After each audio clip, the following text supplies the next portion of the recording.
that. Ah, boy. This is gonna be a big one.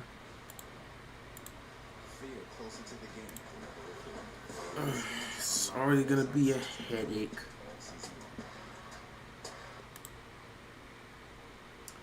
No, it's gonna be a headache. It's gonna be one of those games. It's gonna come down the wire. Who knows? Maybe Buffalo just destroys them. Maybe Miami gets a grip and they destroy them. I don't know. Either way, it should be a good game.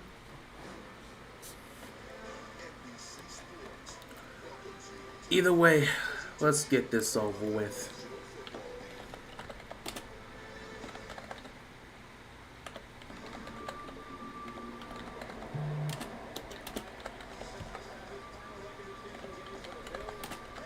This means a lot for both sides in terms of, divisional seeding, but I mean, both teams are already in the playoffs. I don't think it really matters in terms of it being a scenario where it's win or go home. That was yesterday. Today, we don't get any of that.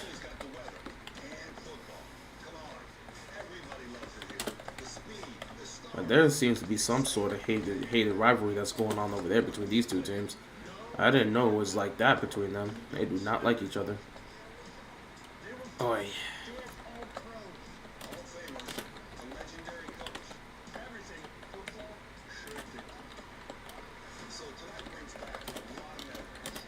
Just getting prepared, guys. Just before the game started. Decided to come a little bit early, which I guess is still on time for me.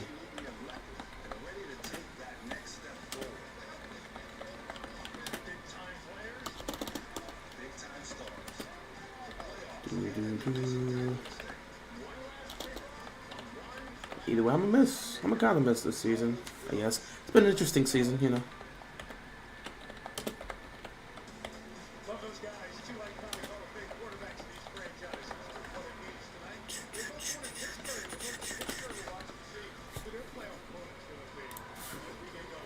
Either way, this is gonna be one hell of a game. I don't know what just fell. What just fell? Oh boy, I gotta go see what that is about. Howard out, Mostert out, Waddle out. Jesus, criminy Christmas. So many of their players are out. Oh my God.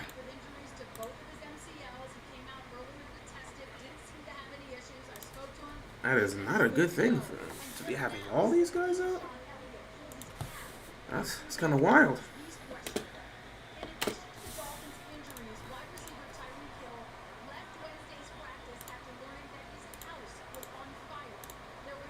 Well, Tyreek Hill looks like he's going to play as well, so either way, this should be an interesting game.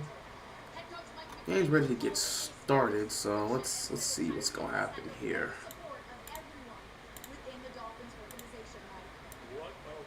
Sorry about this, guys. We usually do our setup. Perfect timing, too, because the game is about to get started. So, yeah, we should be good to go.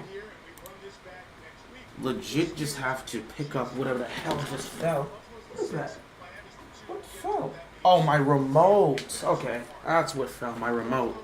Yeah, can't have that falling. What's going on, everybody? Hope you guys enjoying your day. It's the season finale for this 2023-2024 NFL season. Boy, we're going to miss football. But now, it's time to wrap it up with one last game. Battle for the AFC East is kicking off. Dolphins will get the ball first on offense, so we'll get to see what Tua's going to do. Pittsburgh made the playoffs. Yeah, Pittsburgh made the playoffs. Jacksonville lost, so Pittsburgh made the playoffs. Want Bills to win, so Steelers have to play in Buffalo, and more importantly, the Browns will have their hands full with CJ on them. I don't really care what's happening with the other playoff teams. That's if you're a fan of that team, that's your problem. That has nothing to do with me as a Ravens fan. I personally do not care who they play. Steelers, what do they have to play? What do the Steelers have to go to Kansas City to play the Chiefs? Or they have to take on the Buffalo Bills? It's going to be a difficult process either way. That's a Steelers issue. They'll deal with that and figure out what they got to do. I'm sure they're coming up with game plans for whoever they got to face off with. First down here, and Tua's throwing to absolutely nobody. Incomplete. With a flag on the play. This could be on the Bills defense here. Is that going to be a face mask? Thoughts on the Texans? Oh, I was happy. I talked. Yeah, I was here yesterday. I don't have any thoughts about the Texans. I already gave my congratulations to the Texans for making the playoffs. I don't have any extra thoughts about it. I was here with the live stream yesterday. I said everything I needed to say about the Texans. I congratulate them. Now, I guess if I wanted to add to it, congratulations on winning the AFC South. So I don't really have anything else to really say about that. The thing is, if the Dolphins win, they play the Bills again in the wild card, and if they don't, they play Kansas City with 10-degree weather next week. Yeah, if you're the Dolphins, you prefer to stay at home. So this is a huge game that you want to win. You're not trying to go to Kansas City. I don't think anybody wants to go to Kansas City. So they're going to toss it here. I guess those plays offset. They're going to get a toss here and pick up a first down. So nice pick up here, first down for the Dolphins, moving the ball early on. I'm a Ravens fan. I want the Browns to have to battle CJ. That's cool. I personally don't care who the Browns have to face off against. I'm not worried about any of the other teams until we figure out who the Ravens' enemy is. That's their problem and their prerogative to figure out what they got to do. I will say in terms of matchups, I guess the Texans are a more interesting matchup for them to face off against because the Jaguars were cooked. If the Jaguars would have snuck in the playoffs, that would be an easy whooping, I guess. I don't know. But, yeah, the Texans and the Browns, they're such an interesting matchup. The thing that makes it unfortunate is Deshaun Watson's not playing. I really wished, if I knew this was going to be the matchup in the playoffs, boy, Deshaun Watson having to go up against his former team would have been an amazing thing. But, unfortunately, he's out for the season. Flacco's going to be the guy there. So, we'll see what Flacco can do against that Texans team. We already saw what he was doing last time he was there, but we know the Texans play an entirely different brand of football when C.J. Stroud is at quarterback. They're an entirely different team. So I'm interested in seeing the matchup, and we'll just see how things go in the wild card round. Is DeMeco Ryan the favorite to win Coach of the Year? There's a lot of guys this year that are in the conversation for Coach of the Year. Maybe DeMeco Ryan's going to get it. I don't know who's going to be at the top. Second and third team pass caught to Tyreek Hill. Hill trying to break out of some tackles, not able to get it, picks up a couple yards here. Third down coming up for the Miami Dolphins. Trevor Lawrence, most overrated quarterback in the NFL. People give this guy flowers when he had like 3 good games his entire NFL career. He was awful in a win-or-go-home situation, and he overthrew receivers. That's a fair take, I guess. What's going on, Luis? Deshaun Watson is going to be spending wildcard weekend at the spa with Robert Kraft. That's great. I'm not going to make those type of jokes. You're free to. So many unfortunate injuries today. Glad we got out mostly unscathed. If you saw the Ravens play, that was their focus. Their focus was to get out of the game unscathed. Hello, Steelers made it. Congrats to the Steelers on making the playoffs.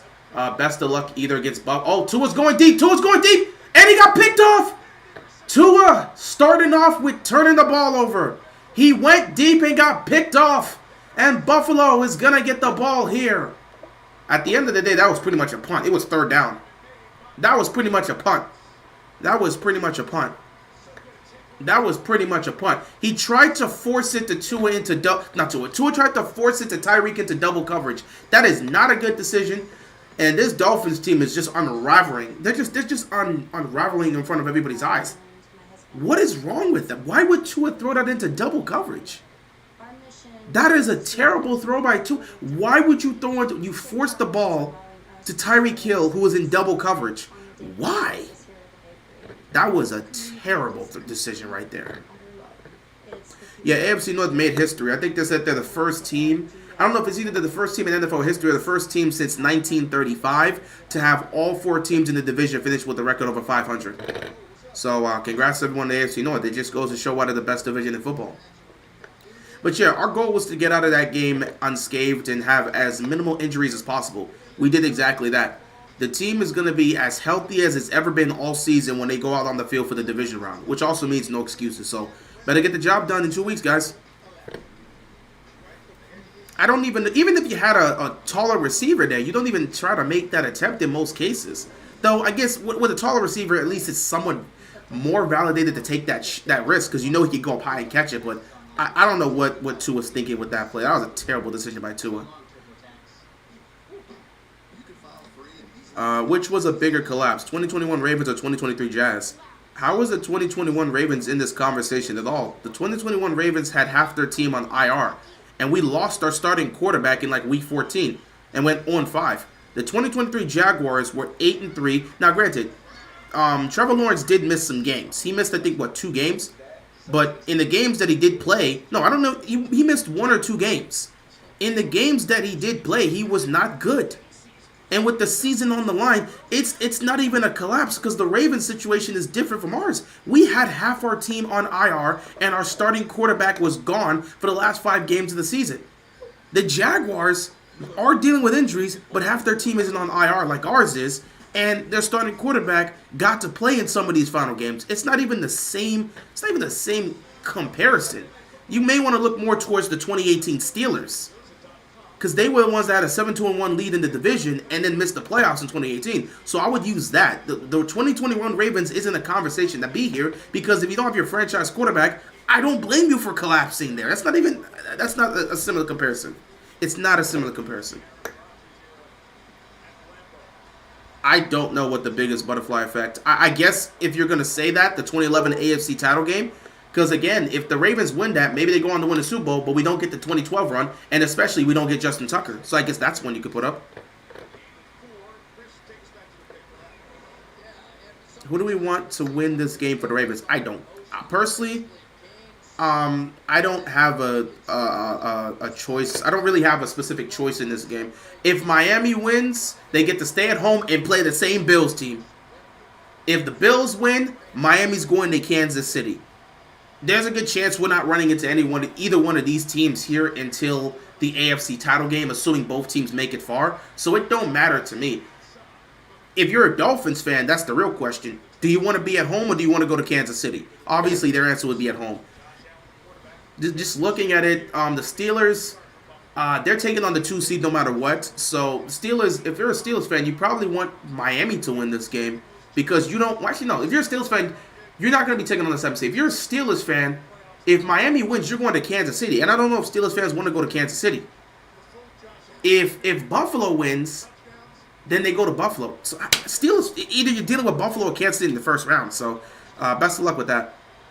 Do we know who the Ravens play, or do we have to wait till after wild card week? You're not going to know who the Ravens play because they're the number 1 seed. We get a bye week. 3rd down and 1.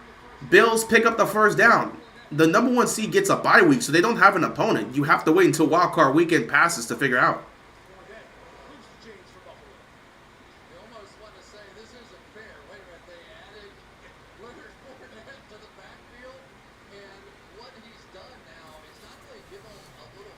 Dolphins either gonna go to, they're gonna either go to Kansas City, or they're gonna run it back against the Bills next week. That's it. Either the Bills or the Chiefs. That's gonna be their matchup. It will suck if the Dolphins have to play the Bills again. You're right. It will suck if the Dolphins have to play the Bills again, but I think the Dolphins are perfectly fine playing the Bills over having to go on the road to Kansas City. They don't play well in these other weather areas. If the Dolphins can stay at home within their element, that's cool. But to go to Kansas City in the cold in January, that's damn near game over for them. It's going to suck that you got to replay the Bills, a team that has really, really owned you for the most part in Josh Allen's era. Josh Allen has rarely lost to the Dolphins. So it's already going to be a difficult matchup if you got to play this team again in the playoffs. But if you beat them here, you at least feel comfortable or somewhat confident that you can beat them next week, because you showcase you can beat them in your building. I'd rather be at home and going up against a divisional rival than to go on the road and take on a tough team. Josh Allen right now is dealing early on. They get well into Dolphins territory. Ravens will play the lowest winning seed. Exactly.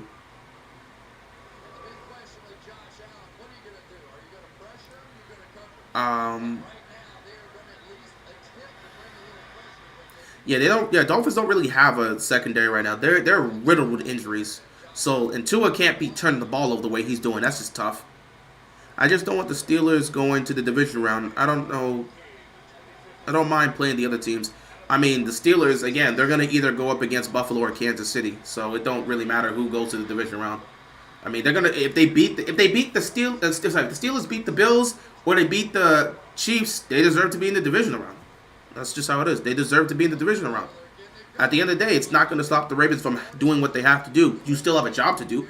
If the Steelers are coming in, if the Browns are coming in, if the potential Dolphins or Bills are coming in, or the Texans are coming in, whoever's coming in, the Ravens have a job to do. Get it done. There's no excuse. Either do your job and get it done, or go home and be looked at as a disappointment and embarrassment. It's as simple as that. So I don't care who's coming into that building for the division round. The Ravens have to treat it like it's the Super Bowl. Every matchup is going to be treated like the Super Bowl until you can get to the Super Bowl.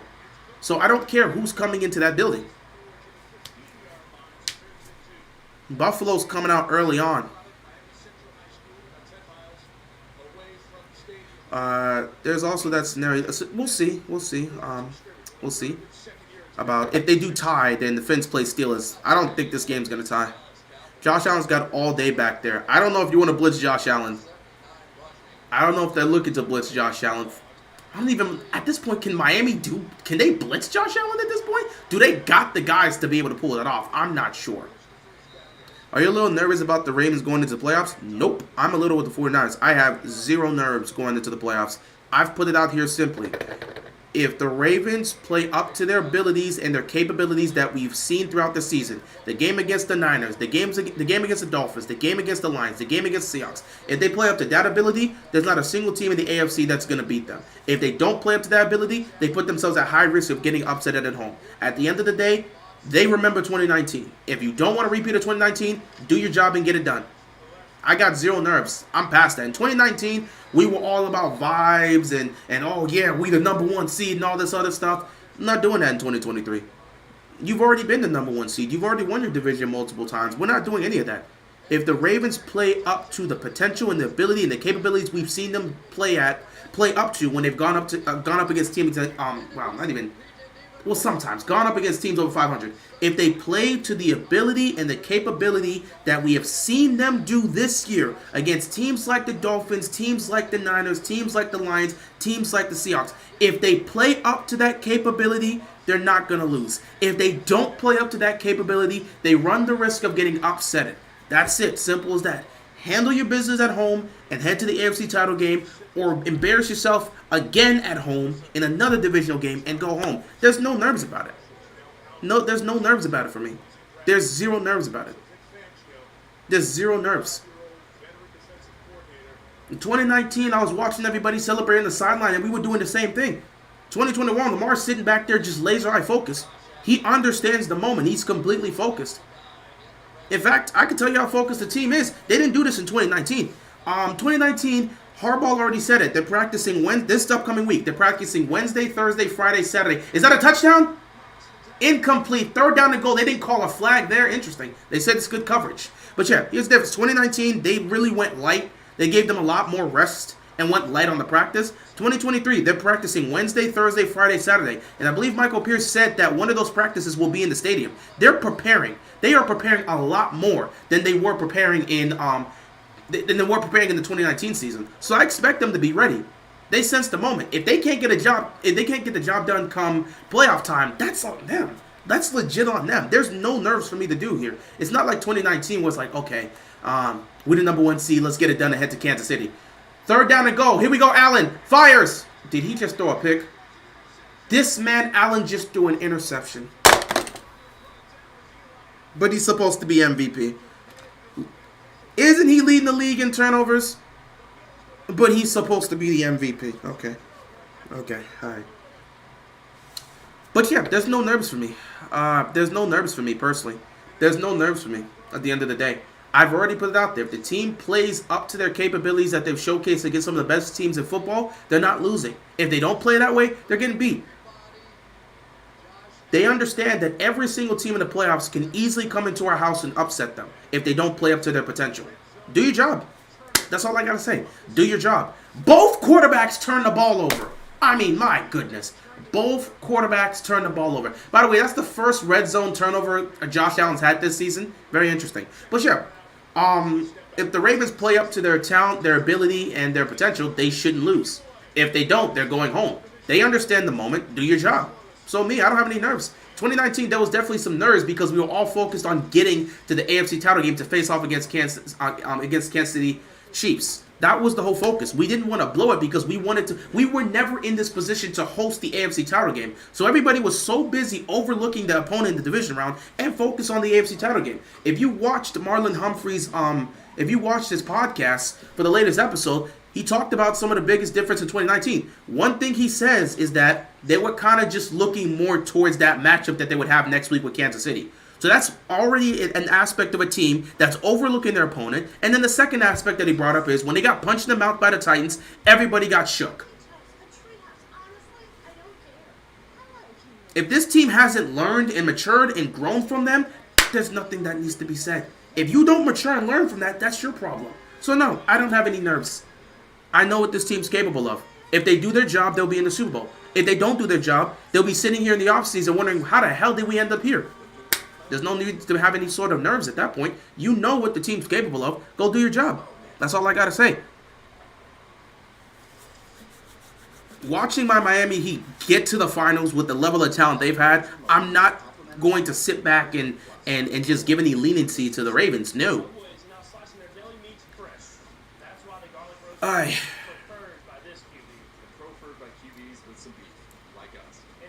So Baltimore will most likely be seeing Cleveland or Pittsburgh. Depends on what happens. Pittsburgh would have to beat either they would have to beat Kansas City or they would have to beat Buffalo. That's going to be a tough game at the end of the day. But if they pull it off, they could see them. Cleveland, all they got to do is beat Houston, and they most likely end up there, unless the 6th seed potentially wins. So it's a high chance Baltimore is facing off against an AFC North opponent in the divisional round. But there's also a good chance that all the wild card spots don't win and the divisional round winners win. So there's a possibility Cleveland could get upset by Houston. Pittsburgh can get smoked by either Buffalo or Kansas City. And all of a sudden we're sitting here and it's like, well, here comes the Texans back to Baltimore. So anything can happen. Do you think I should be nervous about the Niners? I mean, I can't really tell you whether or not you should be nervous or not. That's based on how you feel, what you've seen from the team this year. Do you feel like you should be nervous about their chances in the postseason? That's something you have to answer. I was nervous coming into the playoffs, but seeing how laser focused this team is right now and how Roquan and Lamar mentally is, yeah, I'm not nervous. Again, the way that ending scene with that ending moment where they showcased Lamar and Roquan Smith talking to each other at the end of the Dolphins game, that tells me they're locked in. I can tell right there. And again, they're even doing things they weren't doing in 2019. Oh my God, that could have been a safety. Got to be careful. Flag on the play. But yeah, like I said, it was already put out. They're going to practice Wednesday, Thursday, Friday, and Saturday. So that's going to be more practice than they did in 2019. And according to Michael Pierce, which we'll see if that's the case, one of those practices is going to be a stadium practice. My prediction will be a Saturday, because they may play Saturday or Sunday for the division round. So they may use that Saturday practice to try to simulate how the level of feel or the level of tension or whatever, they're just going to simulate how it's going to feel like to play in that game the following week. So they're preparing as much as they can. They're as healthy as they can be. They're as focused as they can be. They're as locked in as they can be. And they're going to practice like it's a regular week. So if they do all that and they still fail, that's on them. First down and 5 here. Dolphins are going to pick up the first down. Jalen Ramsey is the only... Another flag. This might be on the Bills again. Crazy. Unless we play the Steelers, I'm not nervous. Won't be nervous even if we do play the Steelers. And I don't even use the pass to try to validate what's happening currently. At the end of the day, I put it out there. If this team plays up to their potential and abilities, they're not losing to anybody. If they don't play like that, they're going home early potentially. I don't have a first-team all-pro roster prediction right now. I would have to go back and look at all the teams and in terms of how guys played this year. But I can't give you a specific roster prediction right now. I'm not even sure who's going to be on that list. Josh Allen's a modern-day Brett Favre. Can't call him that because he hasn't accomplished half the things Favre has done. I ain't scared of any of these teams. Like you said, we just got to stay locked in and do our job. At the end of the day, they understand that you can be ups. It's the playoffs. Anybody can come into your building and pull off the upset. Do your job. Nice throw here by Tua. Picks up the first down and moving down to the 24-yard line. It's the playoffs. The Ravens overlooked their opponent in 2019. Seems like they're not planning to do that this time around. You understand, in the playoffs, every single team has an equal opportunity to make the postseason. Any team can go into anybody's stadium and pull off the upset. If you don't realize that, it is what it is. I low-key miss watching you in 2020. Seemed like you had more emotion. In 2020, let me look at this. Tua throws, got it to Tyreek Hill.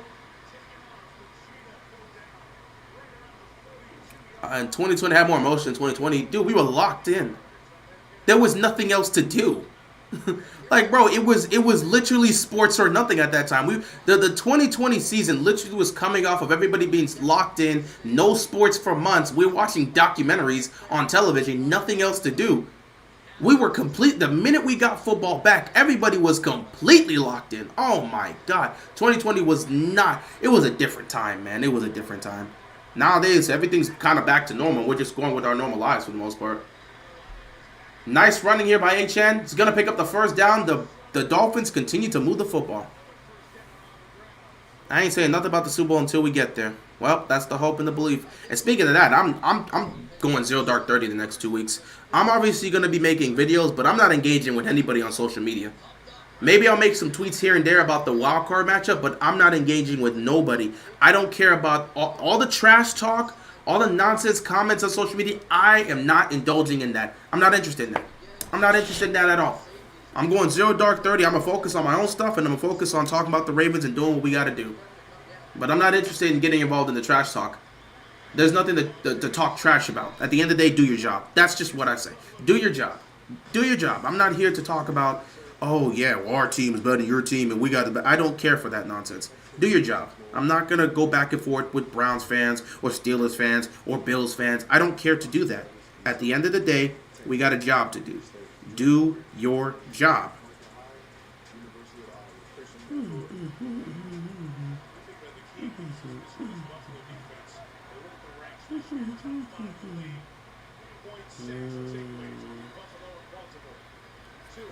Tua tries to sidearm this throw. Couldn't get it. 3rd down and 8. This is looking like an AFC North game so far. Well, yeah, I guess with the defense making plays. Do you think C.J. Stroud is a lock for Offensive Rookie of the Year? I think, honestly, he has a great shot to win Offensive Rookie of the Year. I might give him a vote. With the way he's turned around this Texas team, look to give him a vote. I ain't scared of anyone in the NFC. At the end of the day, it's about doing your job. Nobody's scared of anybody. It's the playoffs. There's no fear factor in the playoffs. Because anybody can win. There's no fear factor in the playoffs. You're not scared of any team. Nice catch by Tyreek Hill, but I'm pretty sure both feet were not down. Incomplete 4th down here for the Dolphins. I miss when you used to read. That probably isn't coming back. At least not on a consistent basis. Thoughts on Washington getting swept by the NFC East? What is there to say? I'm just glad that we're going to get some new coaches. That's it. There's no thoughts to really make there. They're going to get some new coaches. They got the number 2 pick, and they'll figure out what they want to do with it. But I'm just glad the season's over for them. Time to get rid of this coaching staff, bring in a new one, and figure out what you're going to do with that number 2 pick. Puka gets my vote for Offensive Rookie of the Year. He's probably going to get it. What he's done historically, he's passed all of the numbers from any other rookie receiver in the history of this game. I would love to give it to C.J. Stroud for what he's done in turning the Texans around, but what Puka's done is probably going to be there. My vote would go to C.J., because they always give it to the quarterbacks, but if we're talking about who really should get it, it's probably going to be Puka. Either way, it's a tie ball game. It's a scoreless ball game here in this game. Both teams have turned the ball over, and the Dolphins didn't do anything with it. So we'll see what the Bills do on their second drive. When you stay at a bubble, the host doesn't stay with you. Because without privacy in your vacation home, it isn't really a vacation, is it?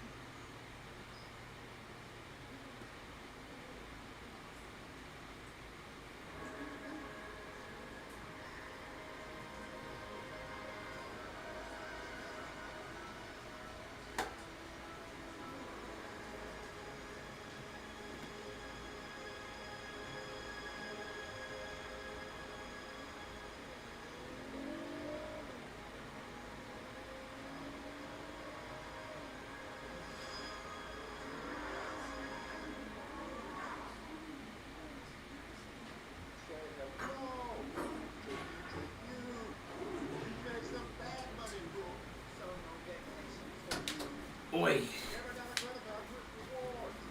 Lions versus Rams will be interesting. Both quarterbacks playing their former team. That should be an interesting game. That should be a very interesting game. That's probably going to be one of the more interesting matchups we see all playoffs. So I'm very interested to see how that game's going to go. What do you think of the wildcard games announced so far? I think it's going to be competitive. In the NFC, you've got the Cowboys taking on the Packers. I've already sat back and said that it's a Packers tradition to beat the Cowboys. So it's going to be very, very interesting. Incredibly interesting to watch this young man in Jordan Love go into Dallas and try to upset them. If they pull off the upset, man, he graduates. If they pull off the upset, Jordan Love graduates. So that's a very interesting matchup. Then you look at the next matchup there. You've got the Lions and the Rams. That's going to be one of the most interesting matchups of the playoffs. And then you've got the Bucs and the Eagles, a game that I don't think is going to be entertaining. But in all honesty, with the way the Eagles are playing, should the Eagles even be favored in that game? They can't seem to play well as a football team.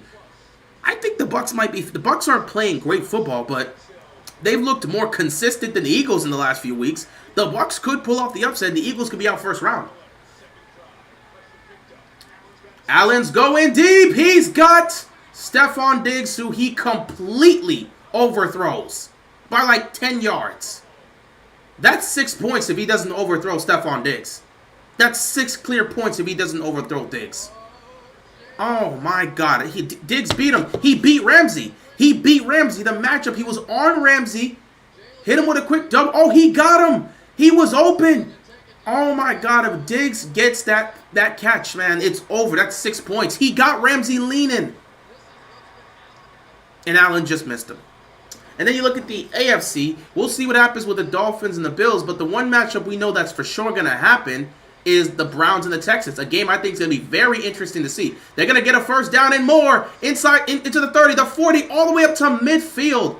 Oh my goodness. This Dolphins defense is just giving up so many yards. NFC will be a cakewalk for the 49ers. You're free to make that assumption if you want, but I'm not underestimating any team in the playoffs. That's why the playoffs are here for. Everybody has a chance to do whatever they want in terms of trying to compete for a title, and nobody's guaranteed to win anything. It's easy to just say the Niners are going to win that one, but they're not guaranteed to win a damn thing. So until they go out there and win those games, I'm not going to sit back and say, well, they're guaranteed to win. That's an easy. Nah, they got to go take it. They got to go take the win from others. They got to make sure they protect home field. 46-yard pickup there. They're going to toss it here on first down. Picking up a couple yards. Second down coming up here for the Bills.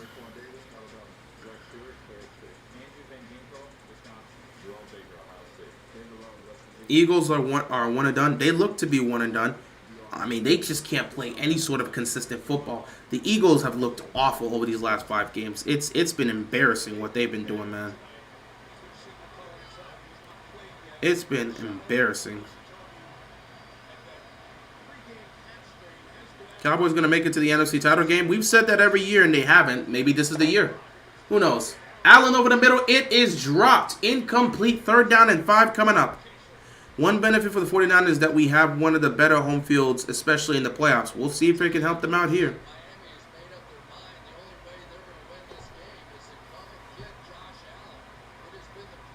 Eagles stink. Lions stink. Rams. Stop it. Cowboys don't match up. You're free to make those assumptions, bro. I'm not making those assumptions. You're free to make those assumptions if you want. I'm not doing none of that. But you're free to make whatever assumptions you want. That's why upsets happen all the time. You assume these teams are trash and then they beat you. Never forget the 9-7 Giants won the Super Bowl. 3rd and 5. Allen's just going to go up the middle and nothing's there. I think they're preparing to try to go for it on 4th down. Because with that type of play, you have to be going for it on 4th down. They got to be going for this. They got to be going for this here.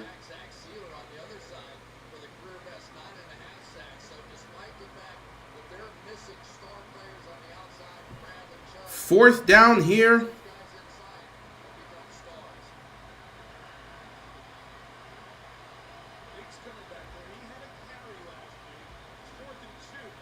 Allen looking. He's got time. He can take off if he wants. He's going to set his feet. Dodging the defender. He's throwing. He's launching downfield.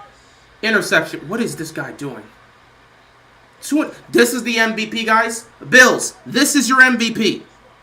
What is this guy doing? This is your MVP. Please stop. Please stop. He should be the MVP because of what? What type of decision was that? That was a terrible... Josh Allen is playing such terrible football right now. I don't even know what to make of this team. This is the team that's going to go on a title run if Allen's just turning the ball over like this? MVP for what? This is your MVP? 2 picks in the first half just making idiotic throws like this? Why is he throwing across the middle? Oh my God. This is such a... He's just yeeting the ball up at this point. What is he doing? Oh my goodness. This is sad. This is just sad.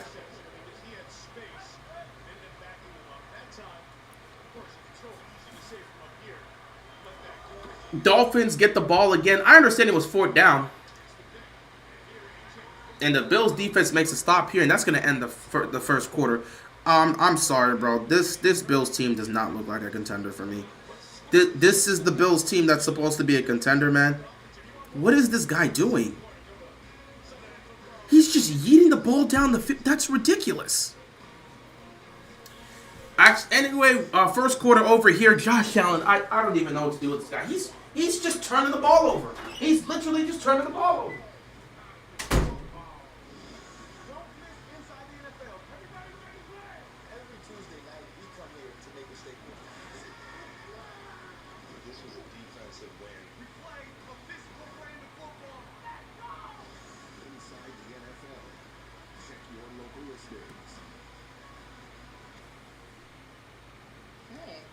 What's up there?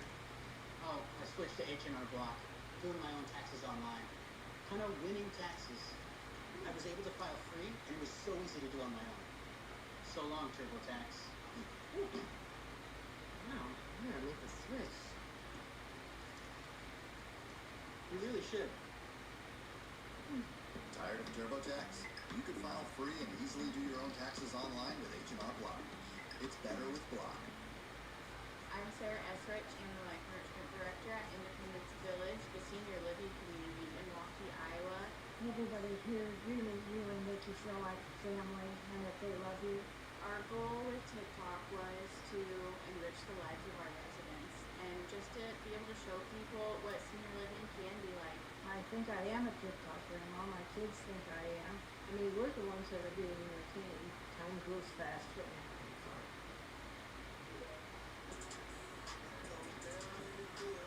The FanDuel every night is a watch party. New customers bet $5 and get $150 back in bonus bets. Bet all the stars with all your friends. Tell them that they can get paid instantly. Only on FanDuel. New customers bet $5 get $150 back in bonus bets. FanDuel, America's #1 sportsbook.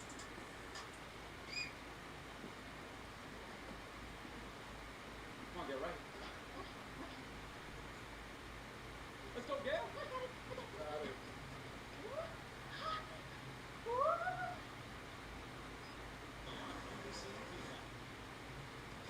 Last one of the regular season and the playoffs begin next week with Super Wildcard Weekend presented by Verizon. 12 teams, 6 games, 3 days. One epic weekend. You see the lineup of the road to Super Bowl 58. We're starting with NBC and Peacock Saturday afternoon, and then streaming exclusively on Peacock Saturday night and CBS and Fox weekday window Sunday, beginning Sunday night, and the Monday night cool on the Monday night playoff game on ESPN and ABC.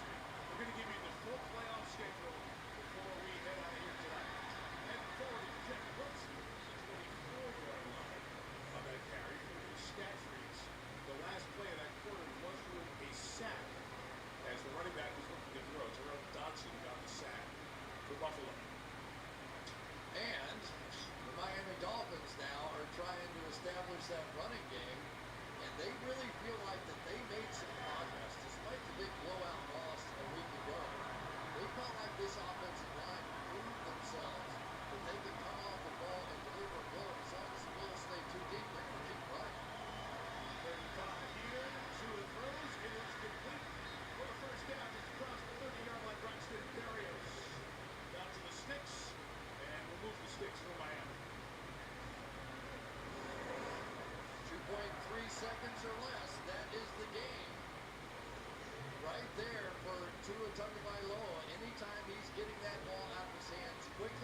this offense moves. On the other side, Josh Allen is just the opposite. Some of his biggest plays have always come when he has time to scramble and run around. So you can see Tua trying to get the ball out on time and neutralize this rush.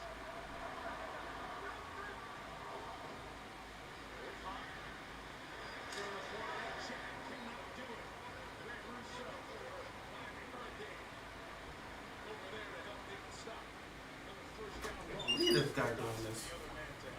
It's ridiculous, man. It's actually ridiculous. Quarterback's gonna throw more arm punts than punters are gonna punt the ball this game. Pretty much. This is why I sit back. I can't listen to the people that want to say Josh Allen. Yes, 42 touchdowns. Impressive. So many on the ground. What was it 27 through the air, 13 or 15 through the ground? I get it. He's a touchdown machine, but he's also a turnover machine. You're not going to convince me this guy should be MVP when he's turning the ball over damn near the same amount of times he's getting creating touchdowns and scoring. There's no way you can tell me this, bro. What is Josh Allen even doing out here? I don't like this Bills team at all. This is ridiculous. This is ridiculous, dog. This is actually ridiculous.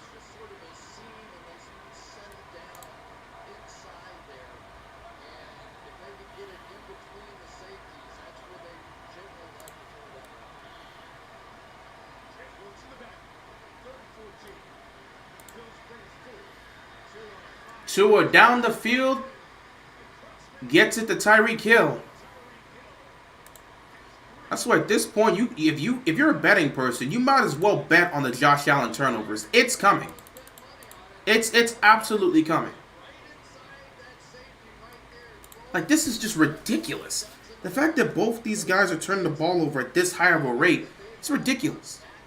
It's actually ridiculous at this point. Like, what are you doing? 1st and 10 for the Dolphins, right at midfield. They're going to toss it here to HN. Look at the space he's got. He's going to pick up a first down and move into Bills territory.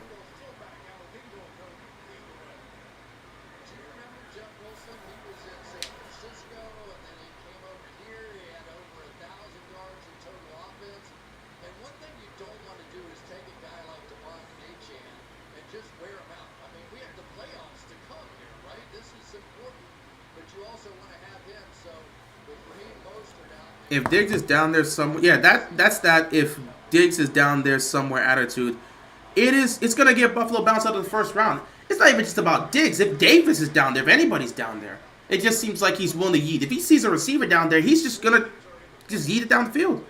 You think the Eagles are cooked? They look cooked. They absolutely look cooked. And I wouldn't be surprised if anybody's off the train for the Eagles. They looked, the way they've played the last couple weeks, they look absolutely cooked. So I will sit back and say they look completely cooked.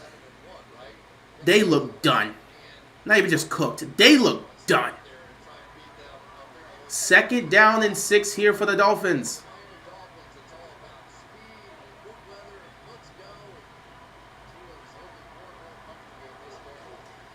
Tua fakes the toss, and he's going to go the opposite way, and Tua's going to pick up the first down.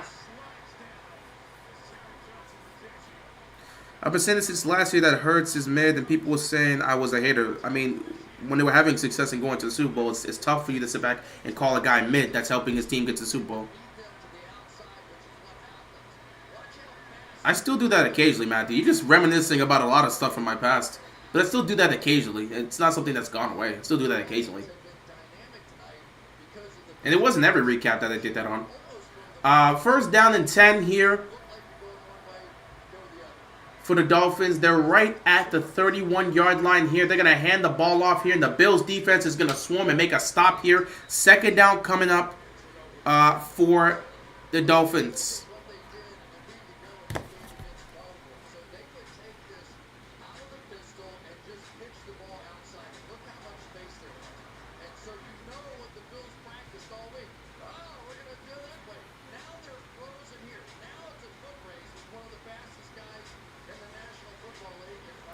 They do give themselves opportunities to win. They put themselves in good positions to win those matchups with the running game when they pull off these tosses. 2nd down and 9 here for the Dolphins. Tua tosses it again, this time to the right side. Here comes Achane. Break it. Oh, Achane's gone! Touchdown! Miami strikes first in this game. Achane just breaking tackles. Touchdown, Dolphins. So you think the Skins should draft O-line or quit? I don't really know what they want to do. Again, it comes down to the decision. Is Sam Howell the quarterback of the future? If Sam Howell's not the quarterback of the future for them, if they don't believe that's their franchise guy, draft the quarterback. If you believe that's their franchise guy, draft O-line. That's what I've said for a while now. I don't know what the game plan is. If he's the guy, draft an O-line and protect him. If he's not the guy, draft the quarterback and start over. It's one or the other. Extra point is up, and it is good.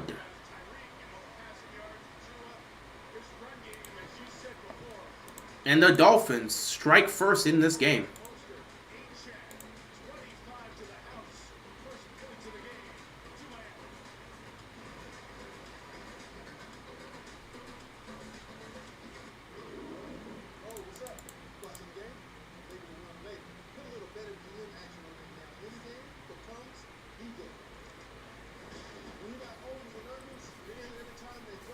Boy, Faye, man, this team though.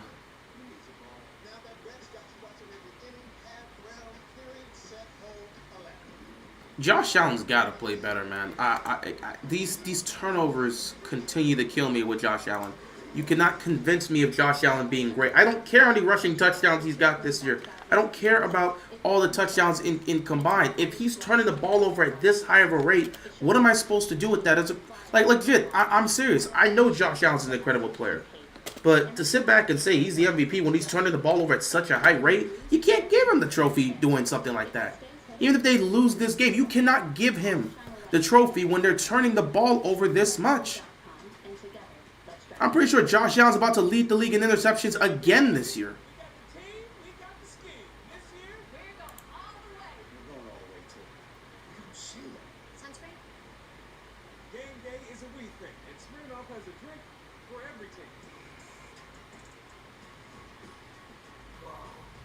Just looking at it here, Josh Allen, just looking at it here because I'm trying to pull up some things here.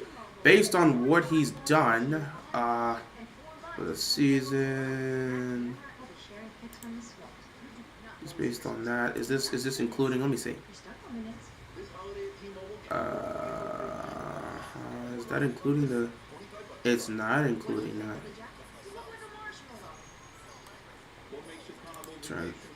Turn this off. Sorry. What the?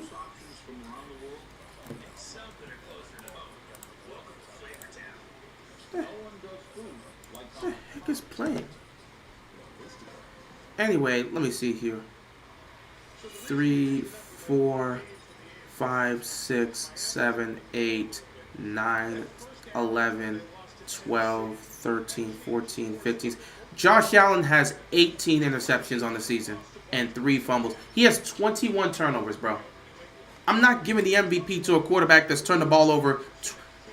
He's about to throw for potentially 20 interceptions. He has 18 picks on the season and 3 lost fumbles. He has 21 turnovers on the season. And if you want to count the fumbles that weren't lost, it gets even higher than that. 21 turnovers, and I'm supposed to, dude. He has 42 touchdowns and 21 turnovers. I want to point that out. 42 total touchdowns, 21 total turnovers. You can't give that guy like that MVP. You can't. You're thinking of going to? I might pull up to the divisional game. I might pull up to the game in the divisional round. You know, I'm thinking of trying to get that set up. If I can, y'all probably won't see me on the. If I go to one of these playoff games, well, let's start with the first one. If I go to the division round, I'm not streaming this, so y'all will not see me. I may be going to that game. I'm not gonna say it's 100% off the table. It's a possibility that I could go. Just have to check my schedule and a bunch of other stuff. But doesn't Allen have a 2-to-1 touchdown to turnover ratio? Yes, he does. He absolutely does. I cannot give him this, bro. I'm sorry. It's just the way he's playing. This is unacceptable. It really is.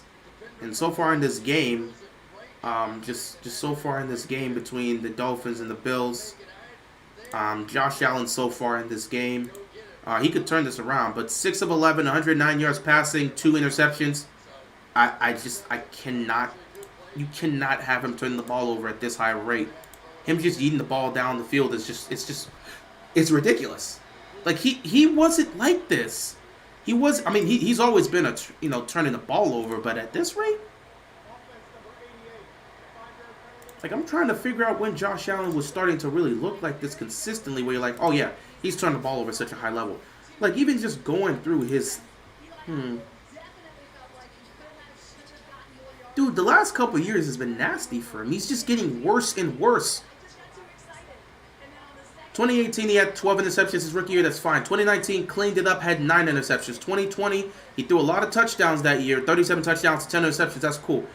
2021, 36 to 15. 2022, 35 to 14. This year, 27 to 16. I mean, what is he doing? First and 15, nice catch over the middle, caught.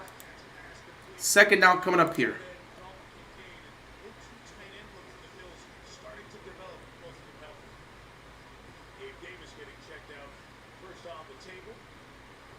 No, don't go. If you then, hey, I'm not about to sit here and stream if I get to go to the game. So you'll have to figure something out, bro. You'll just have to figure something out.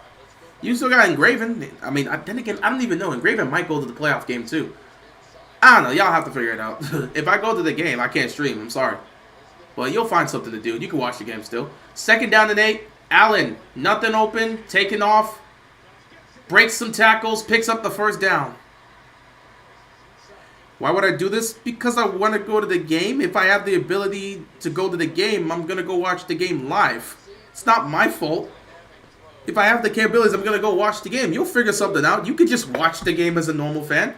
I don't need to be here with you for you to not enjoy the game. Like, you could still enjoy the game if you're just watching the game. You know, my being here doesn't have to be an element that, well, my not being here, my absence doesn't have to be an element that takes away from you enjoying the game. First down and 10. They're going to hand it off here. Going to get it to Cooks. He picks up about 2 yards. Second down coming up here for the Bills. You're going to have to hop on. Yeah, feel free to, man. I mean, again, I'm not guaranteed to go to the game. I'm saying there's a possibility I might go. And if there's a possibility I might go, I'm probably going to look to go. If not, I'll still be here doing my stream. But there's a chance I'm going to go. I'm trying to go to one of these playoff games. If we get to the AFC title game, and I didn't go to the divisional round, I'm gonna go to the AFC title game. But I'm focused on one game at a time, and I want to go to the divisional round game. Second down and 7. Allen backpedals, fires downfield. Can he connect? Oh, what a catch by Diggs! First and goal for the Bills. Like I said, he's a gunslinger. He's going to keep taking shots down the field. Sometimes he's going to get picked off. Sometimes he's going to connect.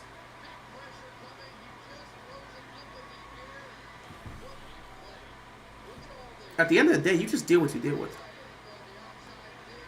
I'd love to go, but I'm a bit short on funds, sadly. I feel you, man. I feel you. I feel like all of us are like that, man.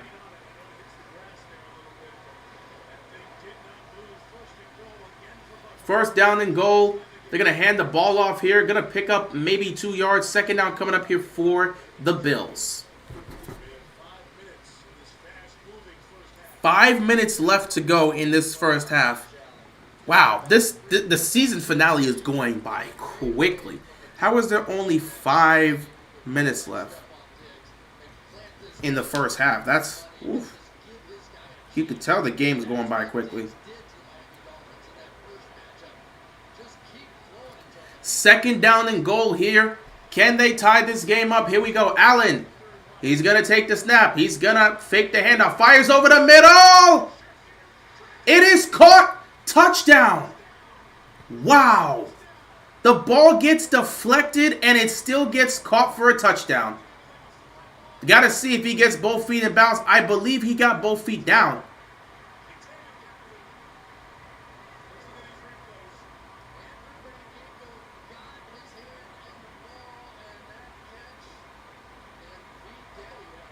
That's a touchdown.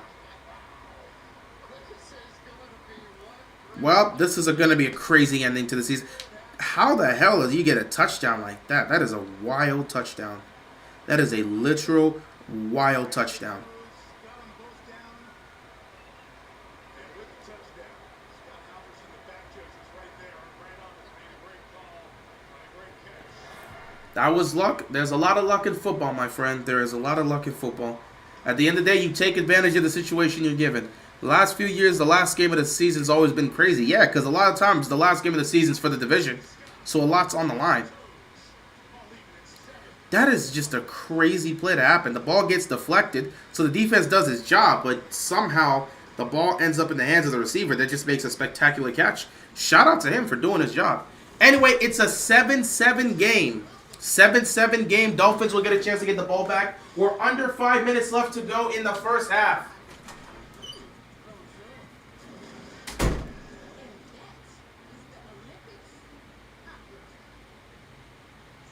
So it's a wind, fire breathing, talking horse.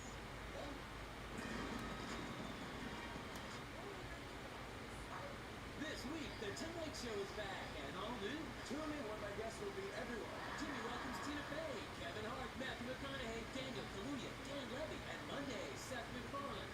All new Tonight Show, starring June Fallon on NBC.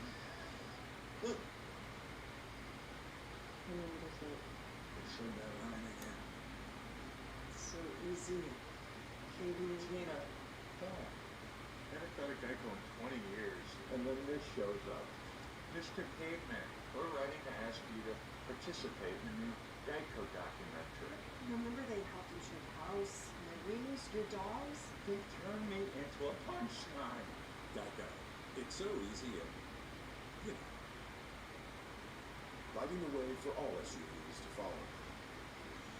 This is the fully electric, highly advanced EQB SUV from Mercedes-Benz.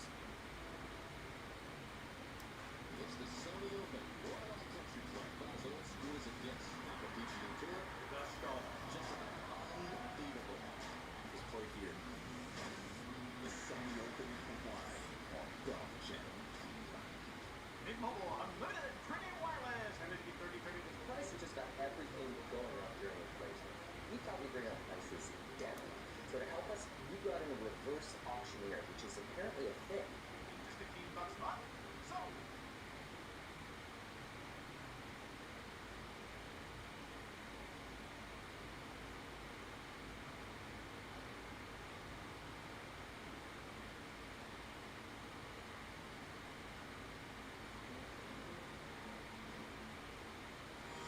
Tomorrow it is 200 days on the nose.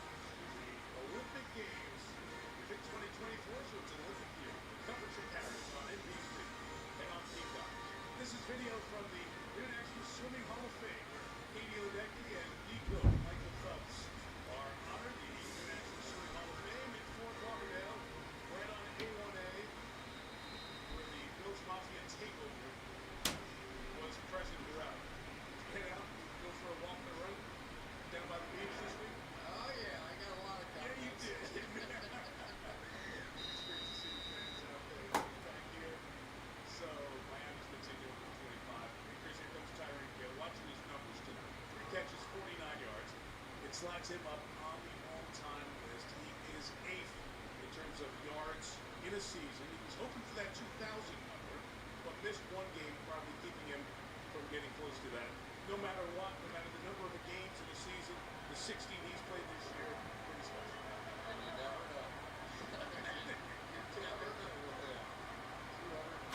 Gonna have to come up with a better scheme here. Dolphins get the ball back. 4.5 here. First down, and they're gonna pick up a first down. HN just keeps on trucking. So first down pickup here. 4:17 left to go. Same thing, same play. They're just wearing this thing out, right? They're making you believe it's going that way and then just getting him in space. Lamar may have accuracy problems, but at least he takes care of the ball. Well, I wouldn't say he has accuracy problems this season. In previous years, you can make the arguments, but in terms of how he's been throwing the ball as of lately, the accuracy issues are starting to get lesser and lesser. And it's not an accuracy thing; it's a consistency thing. You know, we have to keep pointing this out. It's never been an accuracy issue with the man. It's always been a consistency issue. And kicking the cans. And feeding your dog. Top 5 Raven players of the year. I don't have an order. You would have to look at Lamar Jackson. You would have to look at Kyle Hamilton. You'll have to look at Justin Matabike. You would have to look at Zay Flowers for the rookie year. Oh, top 5. Oh, see, I can't see some of the... Okay, top 5 plays of the year. Number 1 is going to be Tylan Wallace's game-winning return. That one was special. Number 2 would have to be... Number 2 would have to be... Let me think.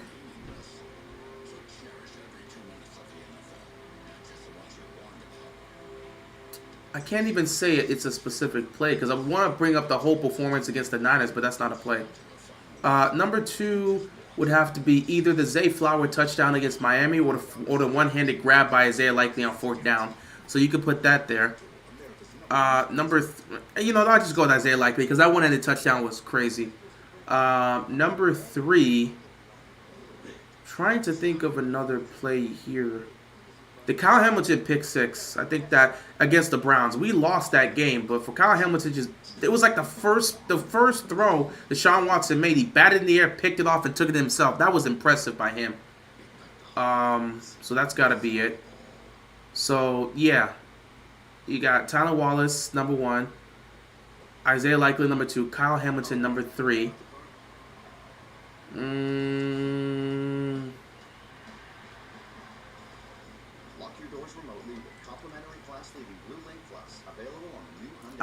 Probably look to one of those Keaton Mitchell long touchdown runs because it's been a while since we've had a back that can take it to the house the way he was able to.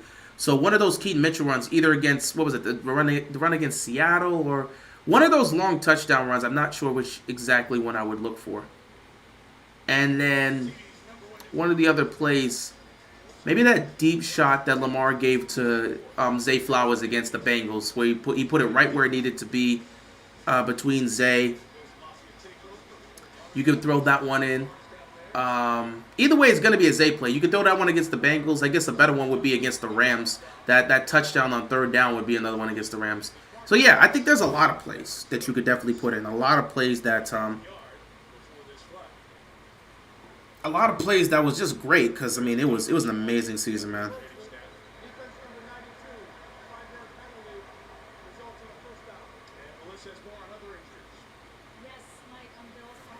Lamar touchdown to Mark Andrews in the back of the end zone versus the Browns. There's a lot of plays, but you can't pick enough for 5. If you only have 5 plays, there's not a lot you could really make in that situation there.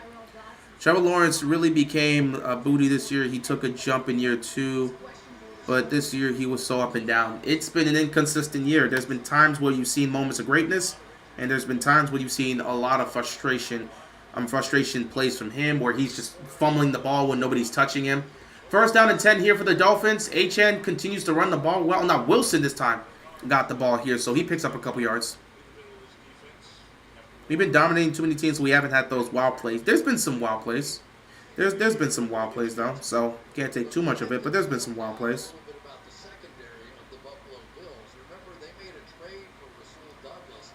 Since that time, in 8 games, he has 4 interceptions and was the AFC Defensive Player of the Week last week. This guy has been phenomenal. So now can Tyreek begin to get it going? Tua over the middle. It is caught. 1st down here for the Dolphins. Dolphins continue to move the ball well. They're making good plays, so that is something that you want to see. They are making good plays, so you hope to keep that up for the most part. They are making good plays.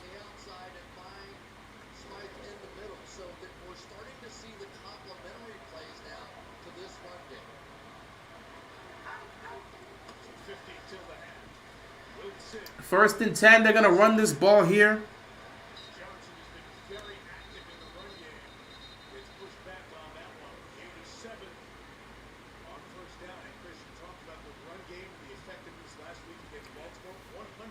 They've been good so far today. They've been really good so far today in running the football. I think that's where they look to lean in this game. Just looking to lean into the run game for the most part.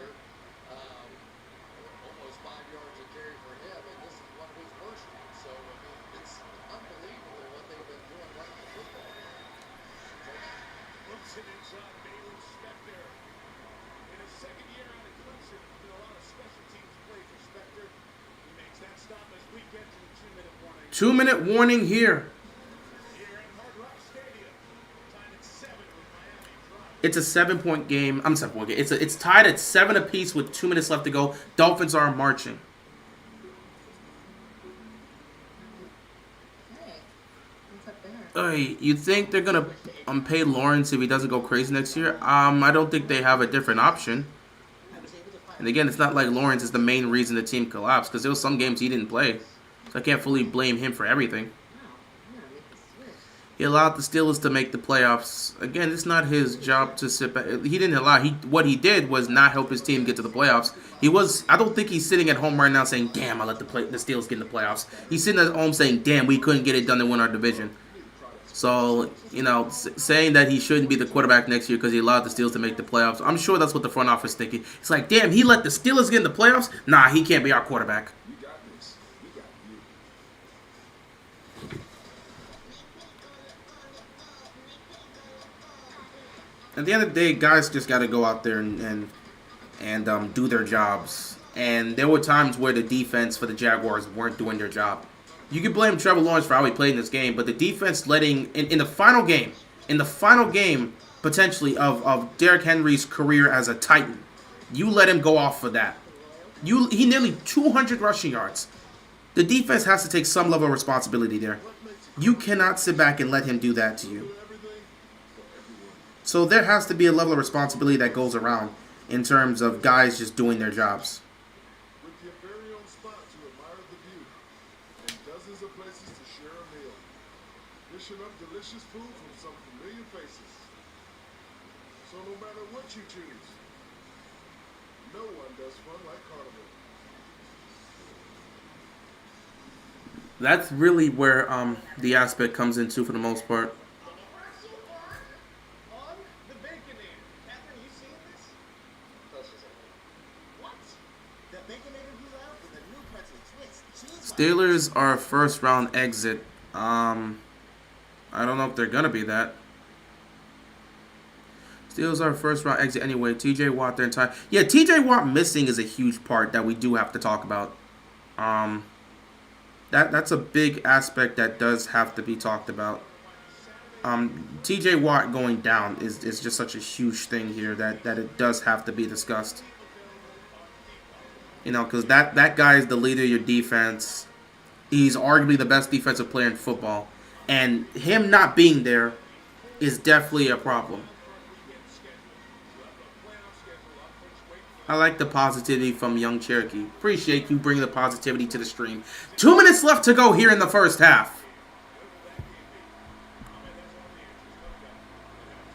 Third down and 3 here. Tua's taking the snap. He's looking towards his right. He's going to fire downfield. It is caught right in the hands of Wilson. But a flag is on the play. Wilson working on Dane Jackson as the injury to Rasheed Douglas impacts the secondary. Is this going to be on the defense? Holding on the defense. Bills defense not doing their jobs right now. Bills defense not doing their jobs right now. Such a shame. Bills defense not doing their jobs.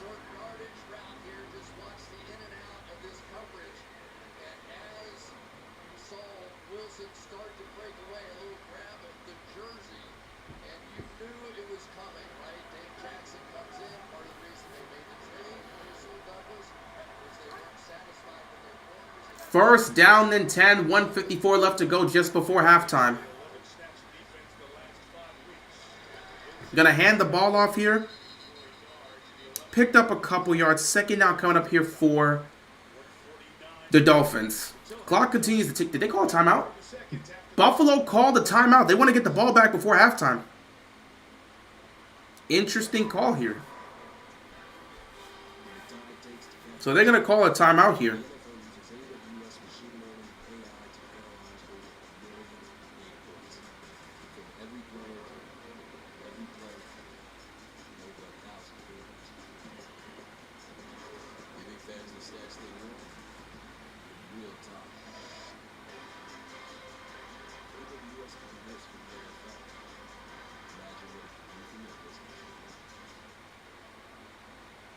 Chris, I mentioned how few snaps Dane Jackson has played. Spector, who we see out there at linebacker, he's played 5 snaps of defense all year. Gotta see if they can get this done just before halftime. If you're the Dolphins, you want to see if you can get this done. Here we go. Tyreek Hill with the ball. He's gonna. What's the flag for? What's the flag for?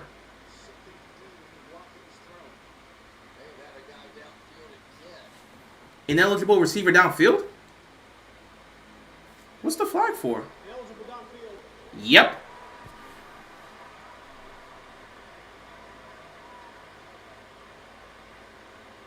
Further conversation here with Alex Kemp and Rusty Baines, the line judge. Correction, there is no foul for Well, never mind. There's no foul. So they're going to pick the flag up, I guess. So that's just going to be, what is that? Just going to be 2 yards? I mean, it's going to be second. Is it second down or third down here?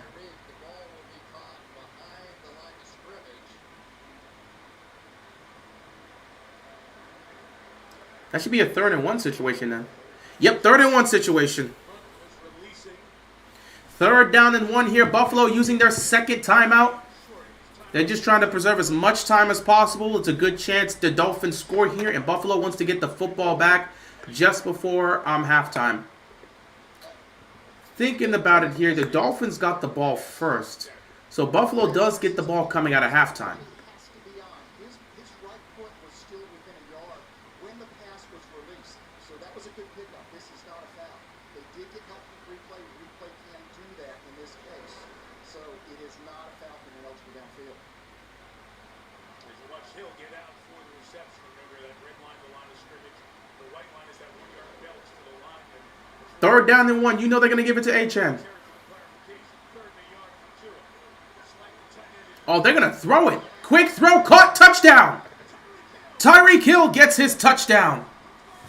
Tyreek Hill gets his touchdown, and the Dolphins are going to extend the lead.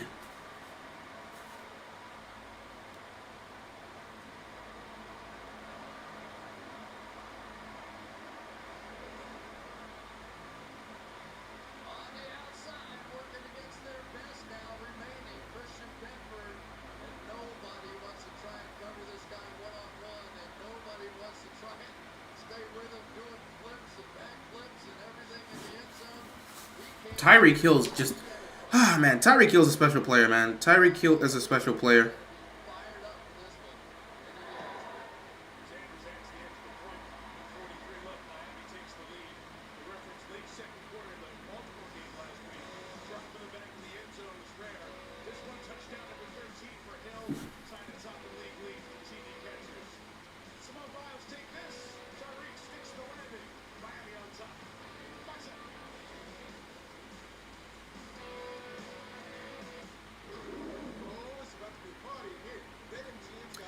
Dolphins regain the lead. Dolphins regain the lead.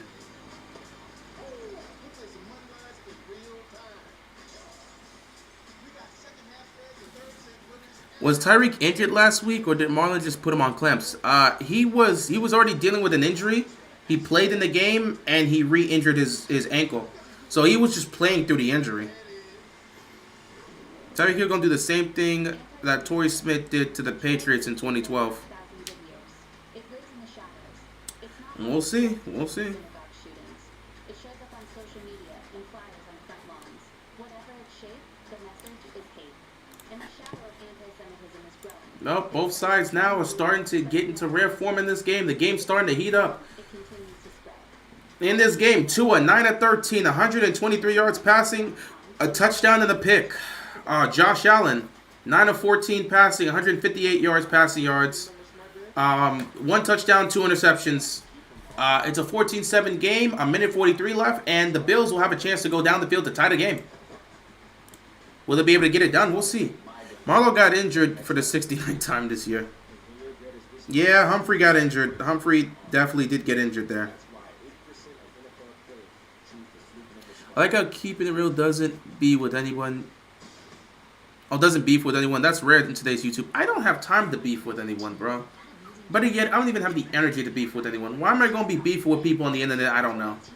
That's ridiculous. I mean, first of all, in case you just didn't know, A lot of times when two YouTubers are beefing, they're not actually beefing because they hate each other. It's a promotional thing.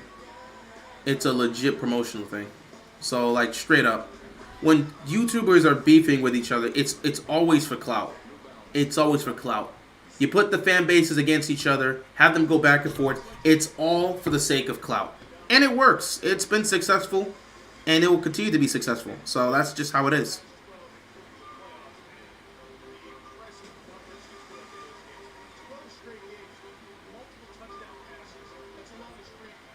It's really just how things usually go, man. So I'm used to that whole aspect for the most part, and it's just part of you know what what YouTube is about. But I don't get involved in that because that's just not my thing. Not to mention, who am I gonna beef with, bro? I'm just a small channel with a small community.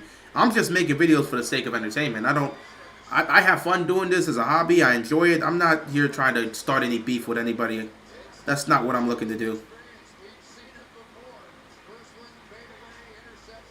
You got beef with me? I guess so, bro. Or maybe you got beef with me because I don't got beef with anybody.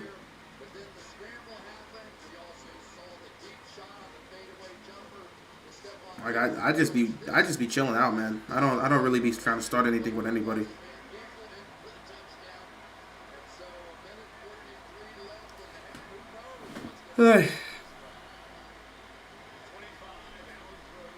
Allen throws over the middle. It is caught.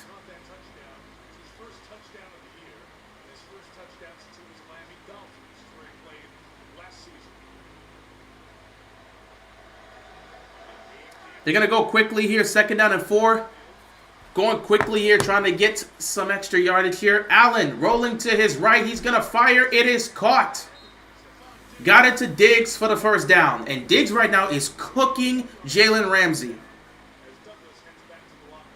I mean, Dylan Dennis and Logan Paul was all for the attention. Well, I mean, their situation is kind of different. I'm pretty sure Logan actually really does, like, have a serious hatred for Dylan because Dylan's been constantly talking bad about Logan's fiance and posting a lot of things about that. That's kind of a different situation. It seems like they actually have some serious stuff because Dylan's been doing it for years. So that's a bit of a different situation. Like Logan Paul and KSI having beef, that was more of a promotional thing. Now they're business partners. So, yeah, you see how that works out. But with Dylan, that's a different conversation. Allen just got to get rid of it here. Incomplete. 2nd down and 10 coming up here for the Bills. 1:09 left to go here in the 1st half. We do have a competitive game, man. We do have a competitive game. Both teams are going at it, man. Bills just trying to put some points on the board just before halftime. If they can get a touchdown, that would be huge. If not, well, you prepare yourself for the next aspect.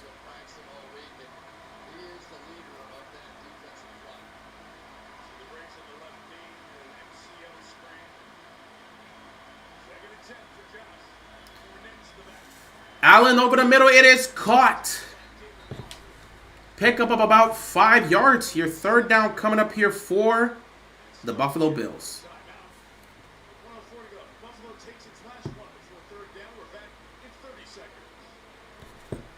Gonna call timeout here. Every day, more dog people and more vets are deciding it's time for a fresh approach to pet food. They're quitting the kibble, and kicking the cans, and feeding their dogs dog food that's actually, well, food. Developed for pets, made from real meat and veggies, freshened for your dog, and delivered right to your door. It's smarter, healthier, pet food. Wow. That's wild. We know who's in the playoffs, but it's about the difference. Miami wins, they stay the 2 seed. Buffalo drops to the 7th seed, and we have a rematch of this next week. Buffalo wins, they go to the 2 seed. Miami drops to the 6th seed, and they're going to Kansas City. So a lot is on the line here. 3rd and 5. Allen is going down the field, taking off with those wheels, picking up a 1st down and more.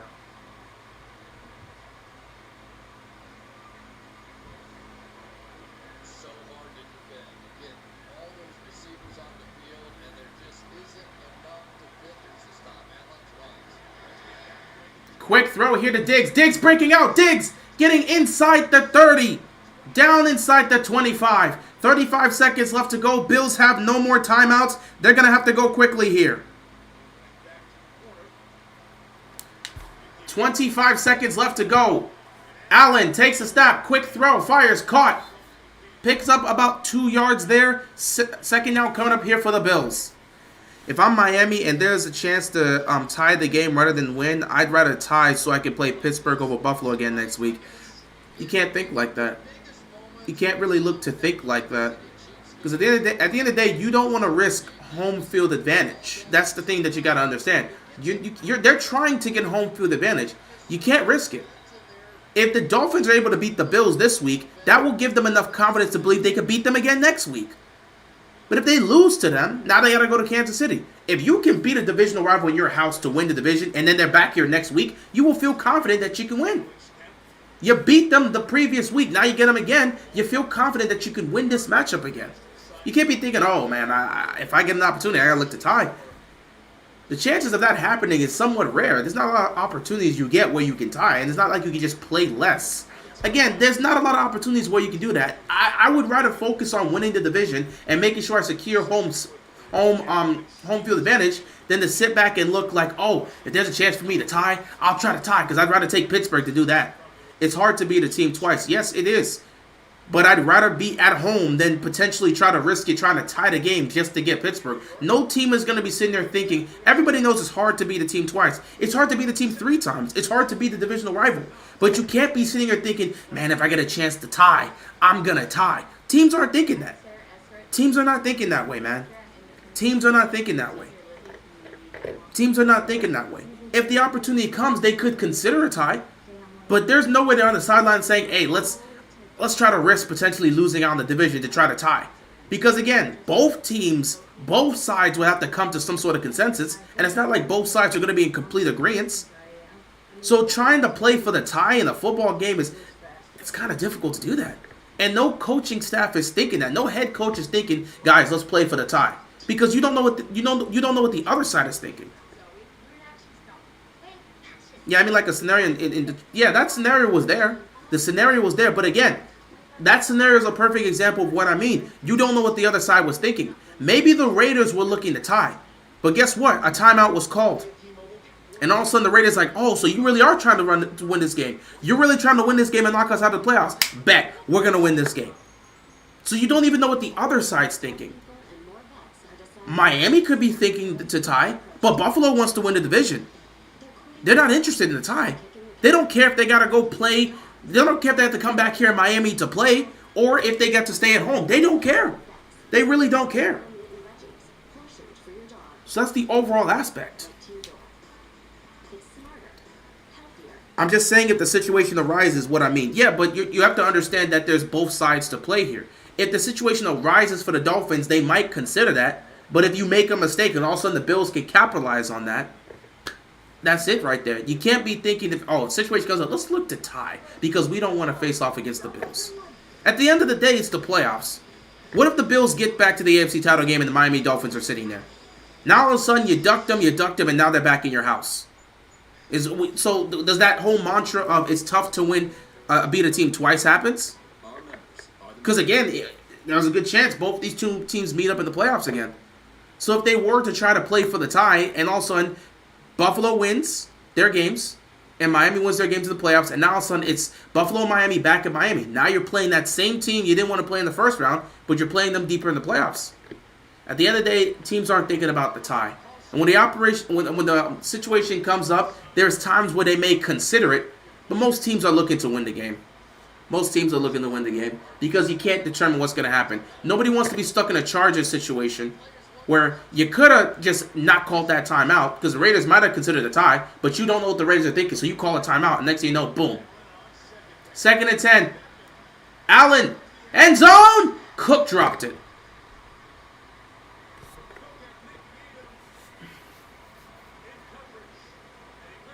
That's a touchdown right there.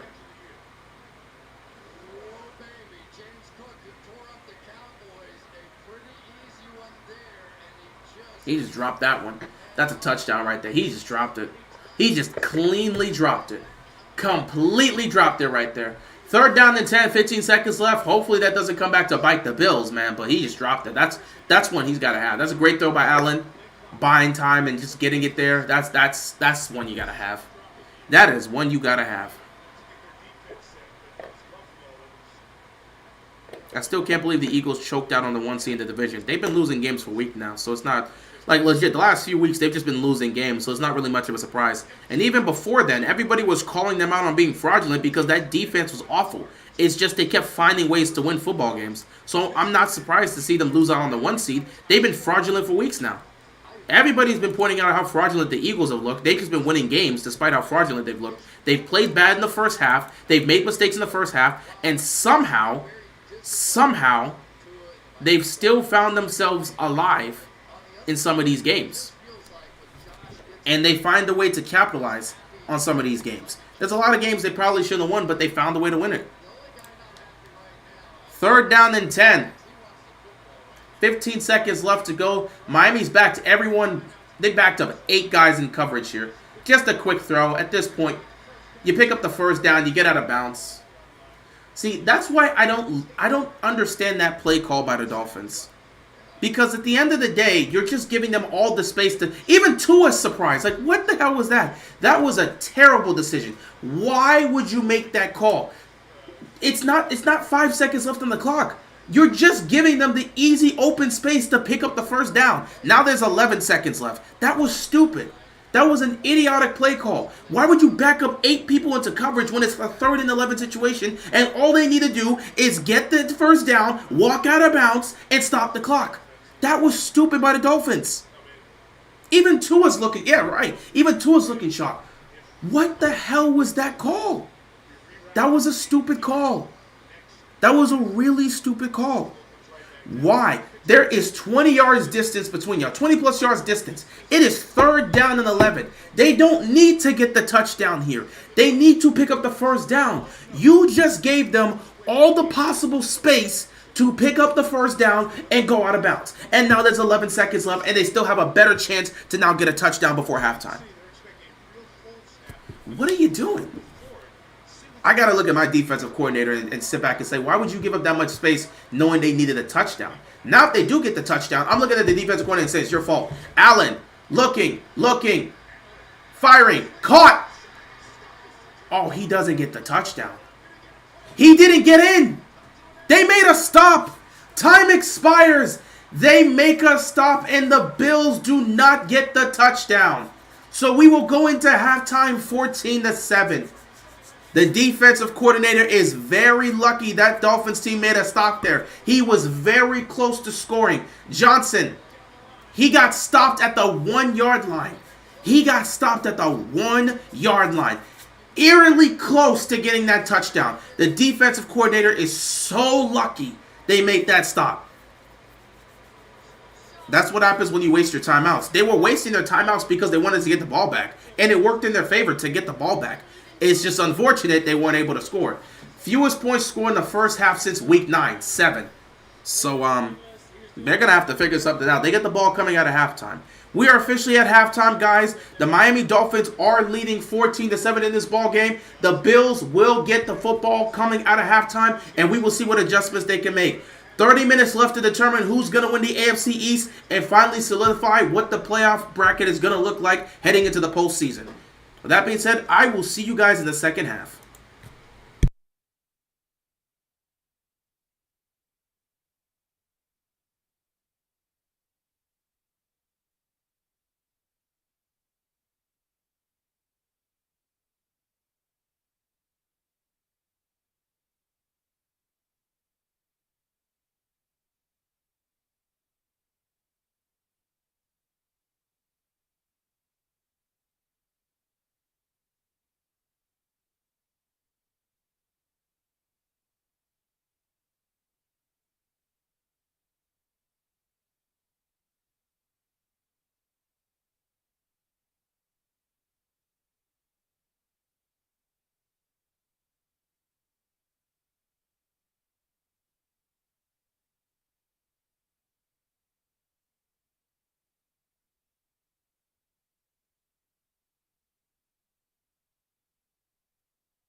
All right, here we go. Second half of football here. Buffalo Bills do have the ball. Winner of this matchup wins the AFC East and gets the number 2 seed. Bills lose, they become the 7th seed, and they're right back here next week. They lose, they're right back here next week taking on the Dolphins again. Dolphins lose, they're heading to Kansas City. Diggs so far has been playing a great game. They've finally been utilizing Diggs for the most part, but there's just been some miscues by the Buffalo Bills. You know, Josh Allen's gonna make some mistakes, but he's gonna make some great plays, and that's just the thing you gotta realize with Allen, man. It's the positive and the negative. You just hope the defense can help him out or be consistent enough to make stops to give you a chance. Good stop here on 2nd and 3. They stop him short. 3rd down and 1 coming up here for the Buffalo Bills.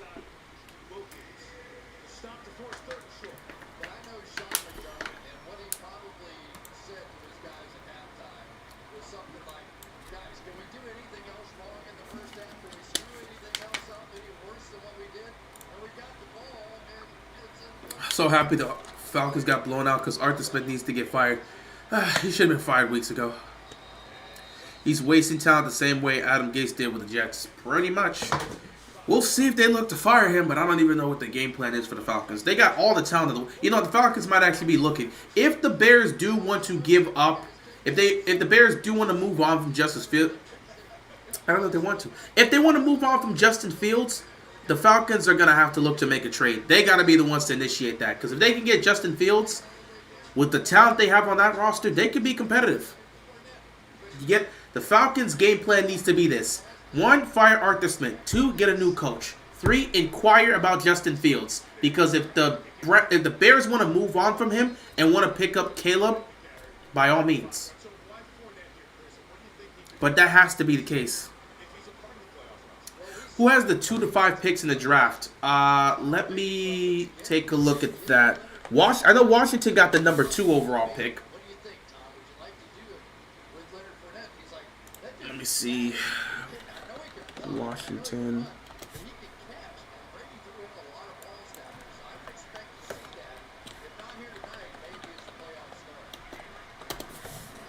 Second and 5, they're going to run this ball again. Cook's going to pick up the 1st down.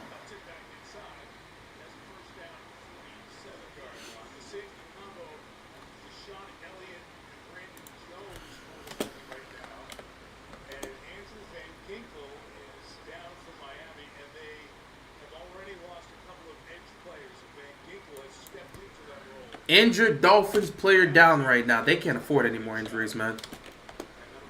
They really can't afford any more injuries.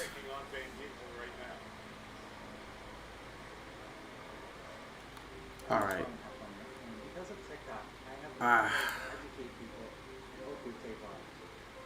All right. So, in terms of the 2024 NFL draft pick, here are the top 10 picks. Chicago's number 1.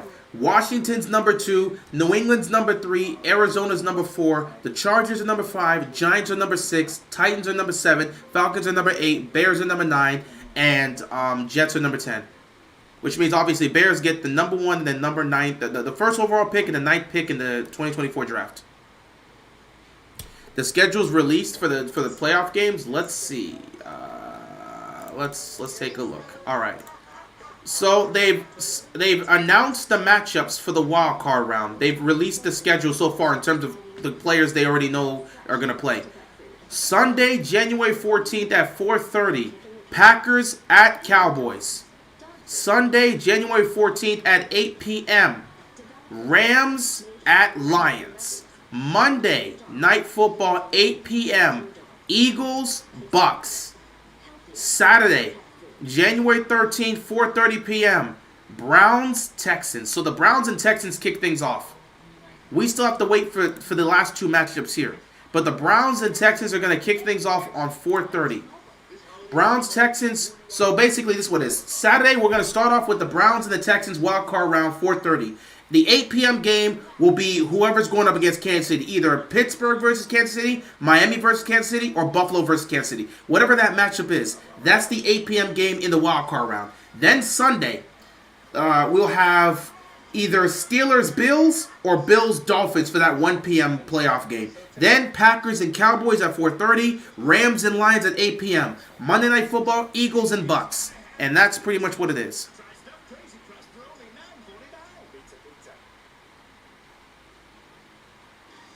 Sunday Night Football is brought to you by Toyota, official automotive partner of the NFL. Let's go places. And by H&R Block. So yeah, we've got our schedule release. We'll probably have to talk about that tomorrow. Because we also got to get ready to make some predictions. We got plenty of time. Got to enjoy the last week of stress-free football. Well, this week was stress-free football, and I guess next week will be stress. Yeah, I guess so. Raiders, Falcons, or Patriots got to trade up for number 1. It depends on if the Bears actually want to move on from Justin Fields. If they want to get Caleb, they're not giving up that number 1 pick. If they do want to move up, if they do want to stick with Justin Fields, and they don't want Caleb, then yeah, they may look to, trade that number 1 pick and have someone else move up for some pieces.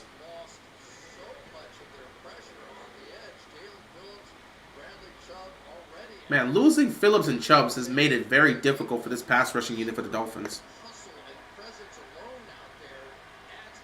NFL teams must know by now not to trade up for a quarterback. Teams have done it and it's been successful, and teams have done it and it's been a failure. It all depends on who you pick when you do trade up. 2nd down and 9. Allen takes a snap, fires across the middle. It is caught, and he will be dropped right there. A pickup of about 4 yards, maybe 5. 3rd down coming up here for the Bills. This is the opening drive of the 3rd quarter here for the Buffalo Bills. 3rd down coming up here.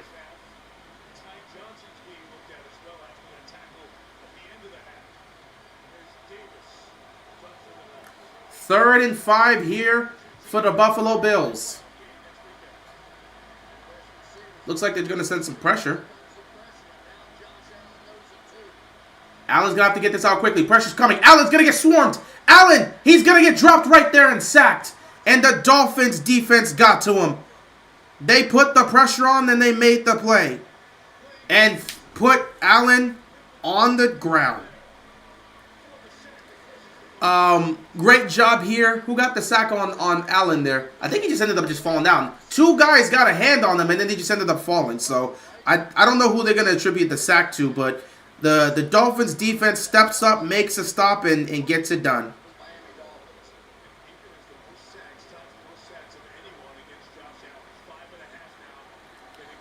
So they're going to have to punt this football here, and the Dolphins are going to get the ball here to start off their first drive in the second half.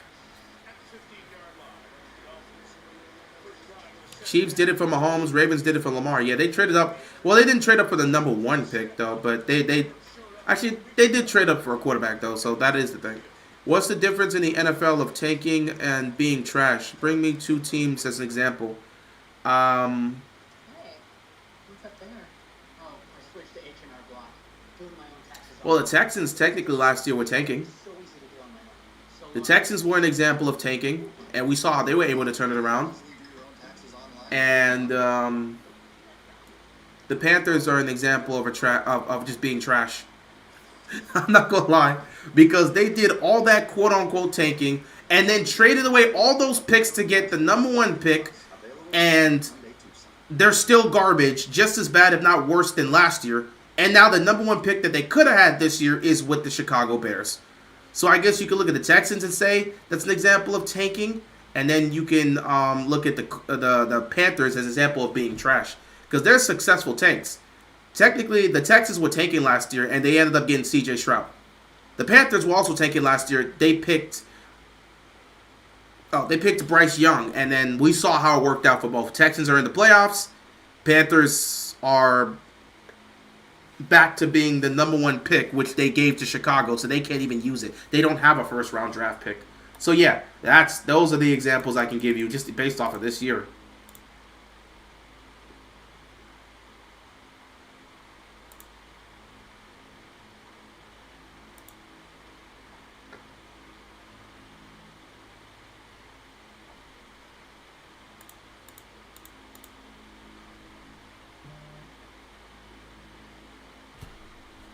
This is going to be a good one. The Niners made the worst trade in NFL history for Trey Lance. Yeah, it didn't work out. It didn't work out. If Trey Lance goes on to be successful, that's cool. 2011 Colts, trash. 2016, 2018 Niners, tanking. Can't really say the 2011 Colts was trash because they tanked for Andrew Luck.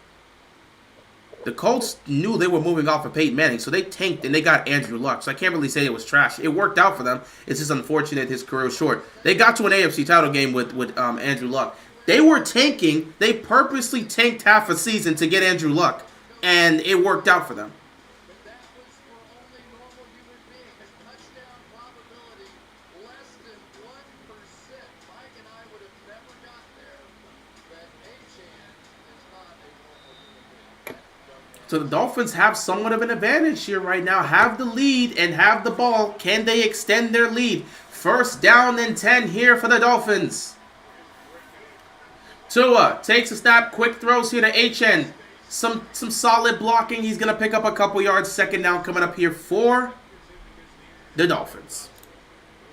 Douglas out there to start this half. Dane Jackson playing corner for Buffalo.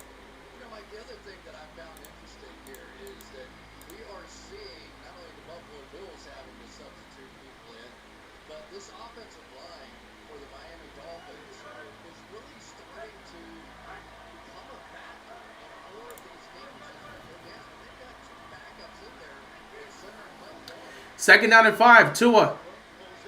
He's going to pull it. Oh! Got it to his tight end, and this tight end took a shot. Second leading tackler on this team. That is always around. Well, anytime you see number 21 on the field, put your head on a swivel because plays like this happen. Jordan Poyer, we think of him almost mostly as the guy who comes down in the run game if they need help down there. He weighs 100 pounds. Third down and 3 coming up here for the Dolphins. Defense trying to force a 3 and out. Let's see what Tua's got cooking here. Tua's going to take the snap. Looking. He's going to fire. He's got a man open. Is he going to be short? He's going to be short. He's going to be short. Fourth down here for the Dolphins. They're going to have to punt. It is a 3 and out situation for the Dolphins. Half yard. They all look at Mike McDaniel, and now they look at the punt here they come on from Miami. It's just a heck of a play right there. That is a great stop. That is a great stop. No wiggle room at all. He has to go backwards, and he does just far enough. That sort of skim to get him away from the first down marker. That is a great stop right there.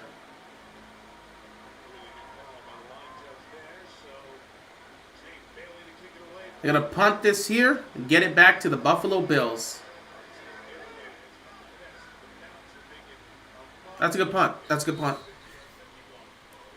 How did the Steelers make the playoffs? They beat the Ravens yesterday, and then the Jaguars lost. The Steelers needed to win, and they needed either the Bills or the Jaguars to lose. So Steelers won their game against the Ravens. Jaguars choked against the Titans, and the Steelers in the playoffs.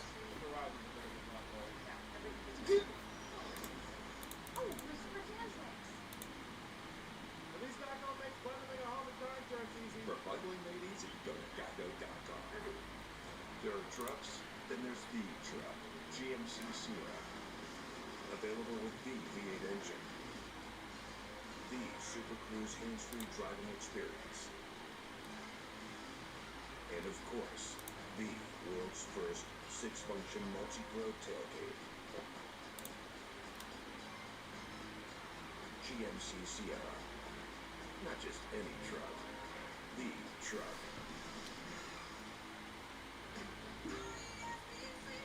We'll see what the Bills have. We'll see what the Bills have on this drive.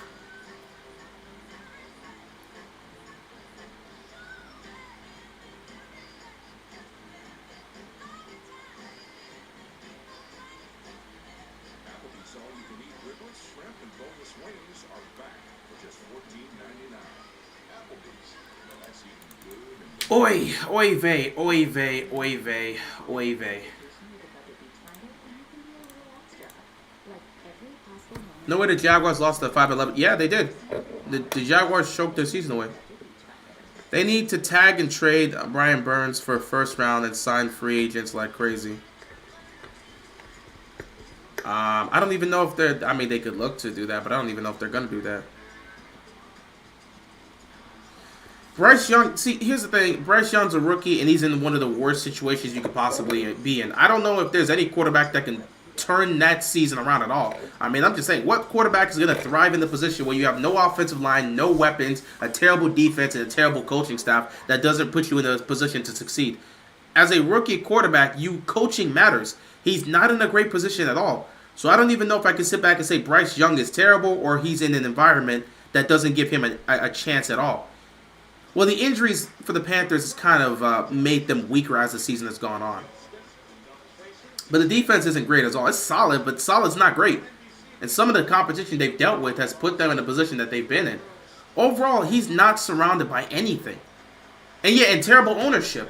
If you put a rookie quarterback in that position, we don't know what he can be. If C.J. Stroud was on the Panthers right now, is he in the playoffs?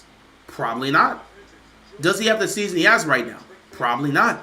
He's not in a good situation at all. And I can't judge Bryce Young based on that. Now, there are some things where he's done on the field that he himself needs to fix and improve on for year 2. But I'm not expecting a rookie quarterback to go into a mess of an organization and a mess of a situation and just turn it around and make it magical. That doesn't really happen like that. 2nd down and 9 here for the Bills. Allen's going to take the snap. Looking, firing across the middle. It is caught. Great catch there by Sherfield. He got it. Held on to it. Puka or Stroud for Offensive Rookie of the Year. It's probably going to go to Puka because he broke the rookie record for catches and receiving yards. He's winning Offensive Rookie of the Year. I would love for C.J. Stroud to get it because of what he was able to do in terms of turning around the Texans, but they're going to give it to Puka. He broke records. When you have a historical season, you deserve the award. He had a complete and utter historical rookie season. He absolutely deserves it. Play action here for Allen. He's going to check the ball down here. Quick toss. Flag on the play. Is this going to be coming back? Is this a hold or something? What's going to happen here with this call? It's going to be on the Bills. Holding on the offense. That's going to take away that. Who wins Defensive Rookie of the Year? Probably Carter. Jalen Carter from the Eagles probably gets it with the way he's played throughout the season.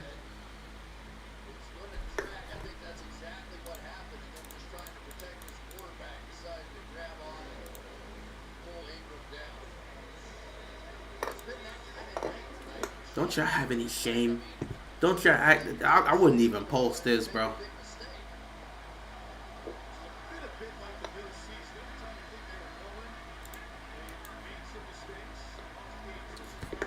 Chandler from the Rams, so underrated. He's had a good season as well. 1st and 20. Allen's going to roll to his right. He looks like he's going to fire, but he's going to take off. He breaks a tackle and picks up a good chunk of yardage. See, I don't know what to make of this, man. I really don't know what to make. You got to love Josh Allen's toughness. I do, but when you play hero ball like this, can you win a championship with your quarterback playing hero ball like this? Every time he's got to run around, break tackles, take off like this. And then, he's a guy that's a turnover machine that's constantly having to play hero ball. Can you win a championship with this? I give credit for his gutsiness, but can you win a championship when your quarterback has to play hero ball every single week? Or better yet, he's choosing to play hero ball. I don't know which is which. 2nd down and 7. Fires over the middle. It's caught by Shakir. Like I said, I got a lot of love for Josh Allen. He's one of my favorite quarterbacks to watch. But when he's turning the ball over on multiple occasions and he's having to play hero ball consistently, I sit back and think to myself, are we sure he can win a championship? That's a question that you do got to bring up, man. Playing the hero ball route's not going to get you where you need to. And again, I'm not saying he's willingly choosing to. Sometimes you got to play hero ball out of necessity. And he might be playing hero ball out of necessity. But that just does not scream a team that can win a championship because it's not consistent enough. And if he's not playing hero ball and being perfect, it could cost you the season. Nice throw over the middle. It's caught. 1st down, Bills. Who's winning Defensive Player of the Year? I thought TJ Watt probably could get it because he's got 19 sacks. He's probably in consideration. TJ Watt would be in consideration. Myles Garrett will be in consideration. There's a couple that could be in there, but I honestly don't know who's gonna win. I have no clue who's gonna win any of these awards. There's been a lot of great combatants. There's been a lot of great combatants this year, and I wouldn't be surprised who they pick because there's been a lot of great competition this year. 1st and 10, they're gonna run this with Cooks. He's gonna pick up about 2 yards. 2nd down coming up here for the Bills.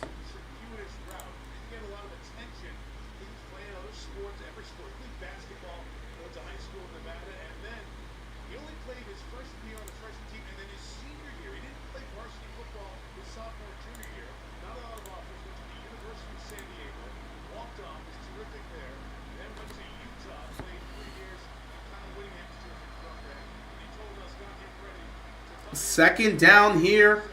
Allen's got to get rid of the ball quickly. He finds a man, and it's caught, and a 1st down is picked up here. And once again, the Buffalo Bills continue to move the chains. There you go, Josh Allen. That's the way you do it. You want to bring the house against me? I'll find Don Kincaid. I'll find Stephon Diggs. Oh, they're not going to give him the 1st down. They're going to say 3rd and inches. So now they're going to run a quarterback sneak. Allen gets it. 1st down picked up here by the Bills. And again, they're going to move the chains once again.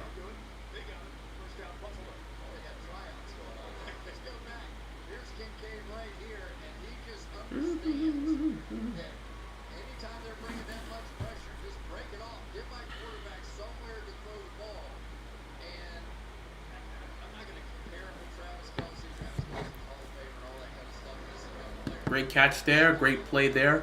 1st and 10 here. Buffalo is at the Miami 34-yard line. Allen hands the ball off here on 1st down, and he's going to pick up about 3 yards. 2nd down coming up here for the Bills. It's going to be either Watt or Garrett, probably. We'll see if Ron's gone. The expectation is Ron's going to be gone tomorrow, but we'll see.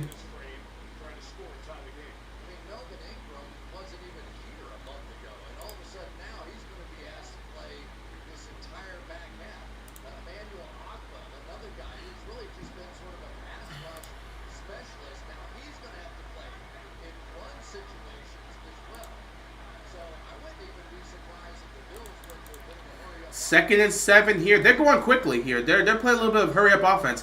Allen, he's got time. Fires it across the middle. Finds a wide-open receiver. It's caught again. 1st down picked up. Buffalo down to the 19. They are now in the red zone. They continue to move the ball.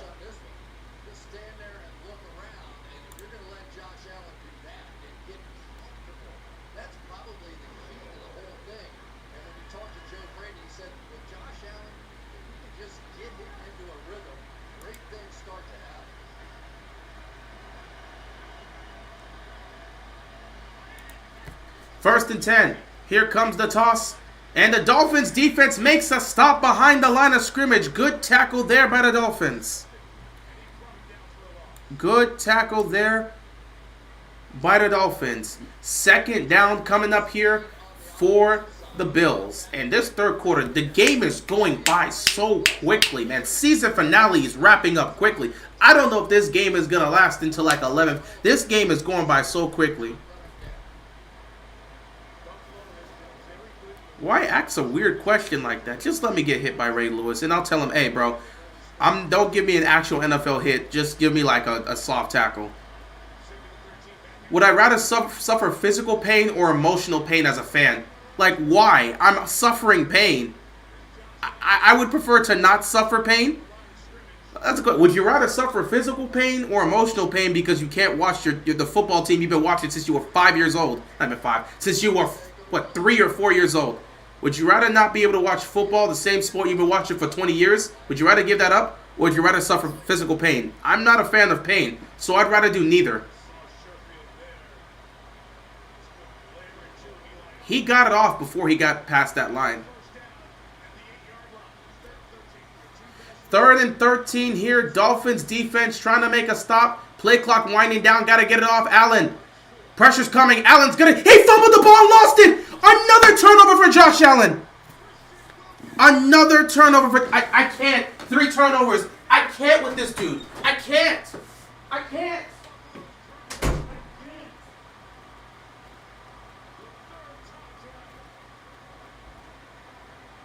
But Josh Allen's supposed to be MVP. Like, bro, what? But Josh Allen's supposed to be MVP.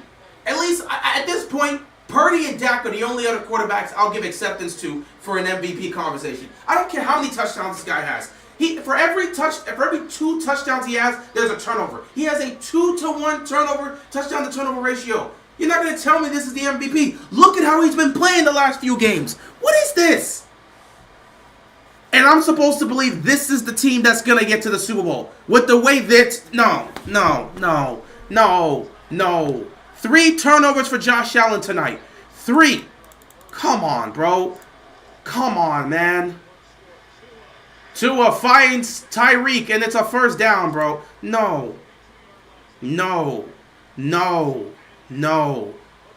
They keep talking about this Bills team being a threat. Where is the threat when their quarterback keeps turning the ball over? They're not playing good football. You can't head into the playoffs playing this type of football. You can't. But they want to keep saying Josh Allen for MVP because he's got 40-plus touchdowns. Meanwhile, he's got 20-plus turnovers to go with it. Like, come on, man. MVP for what? If you're a Cowboys fan and you want to make an argument for Dak Prescott, you've got an argument. What hurts your case is Dak Prescott hasn't played well consistently against teams over 500. But overall, you still got a case. If you want to make a case for Brock Purdy, feel free to. Though the games where his players were hurt, he did perform poorly, and in the game against the Ravens, he performed poorly. If that's enough to knock him out the MVP conversation, feel free to. I've been saying since week 1, I've been saying since early in the season, like the first half of the season, I said Christian McCaffrey. But it seems like they're dead set on giving this to the quarterback. So I don't see how any other quarterback's going to get over Lamar. The thing that hurts Dak's case is he hasn't played well consistently against the teams over 500. Meanwhile, Lamar on primetime on the biggest stage has played well against the teams over 500. And then with Purdy, the head-to-head matchup, Purdy had his worst game of the season. Lamar had one of his better games of the season. So I don't know what to tell you, man.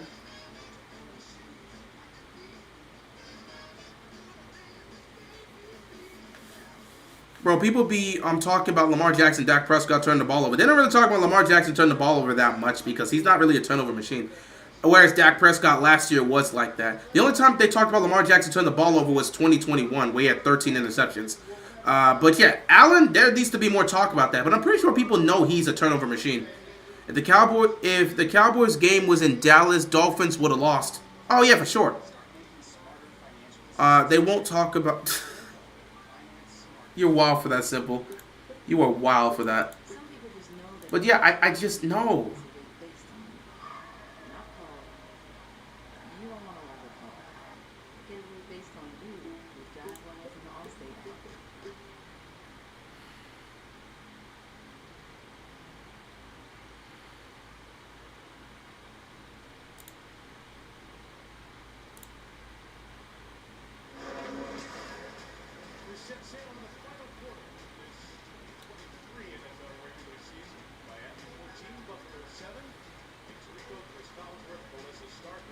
Bro, it's been such a weird year. It's been such a weird year, bro. It's just been such a weird year. This is just disgusting.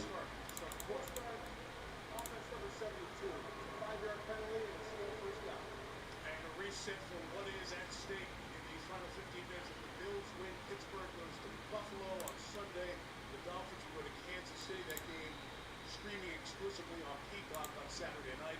The Dolphins win. It's rerun this back here in the early window on Sunday afternoon on CBS. And we'll have the Steelers and Chiefs as our exclusive streaming on Peacock. This is just sad.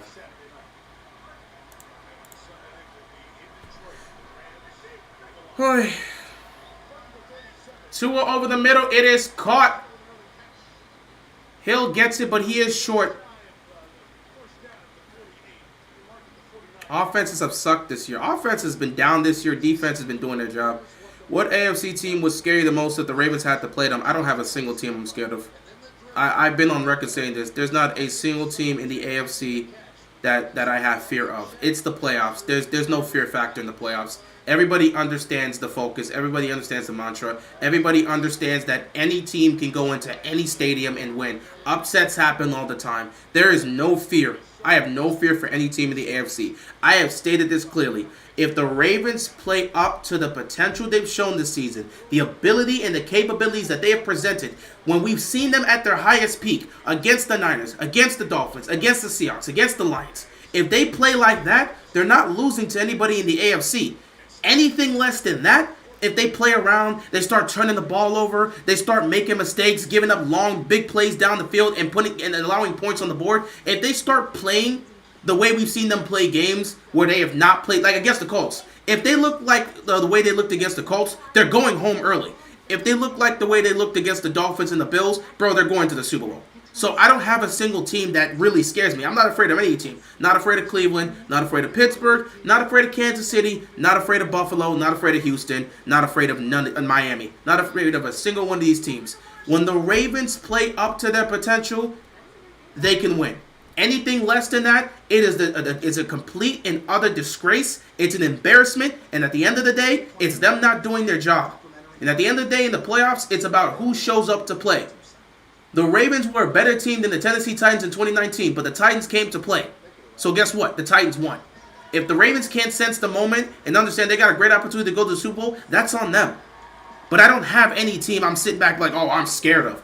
I don't care if they can play Cleveland, they can play Pittsburgh, they can play Buffalo, they can play Miami, they can play Kansas City. When the Ravens play up to the potential we've seen against the Dolphins and the Niners, they can beat anybody. If they don't play like that in the playoffs, they're going home. It's as simple as that. Upsets happen all the time. I've got zero fear for any of these teams. Zero. If the Ravens can't sense the moment they go home, they got no one else to blame. This is not a 2019 season where it's like, oh, well, we're hyped up right now. We're super excited. Nobody can touch us. We won 12 straight games. We're all about getting to the AFC title game versus Kansas City. Let's overlook our opponents. That's not the focus this year. That's not the mindset they have this year. 2019 Lamar Jackson's chilling on the sideline with sunglasses. 2023 Lamar Jackson's on the sideline making sure everybody stays focused and he's locked in. You've got a better roster. You've got a better team. You've got a more mature quarterback that's having his best season as a passer. You've got better offensive and defensive coordinators. Everything that you see from this 2023 team is better than 2019 team. The only thing that's going to stop them from not getting to the Super Bowl is themselves. They don't play up to the potential. They don't play up to what they've showcased this year. That's it. There's no fear factor. And I'm not throwing any sort of shade or disrespect to the other teams because I acknowledge that any team, AFC, NFC, any team can pull off the upset and get to the Super Bowl. It's the playoffs for a reason. The games have to be played. But me, I don't have any fear factor. It's the playoffs. What fear factor? What fear factor? You understand what the mission is. Everybody's trying to win a ring. What fear factor? I'm not scared of any team. Why would I be scared of a team? You know what you need to do to get the job done. Go get it done. If not, go home. You'll be a disappointment. Tua down the field. Oh, off the hands of his receiver.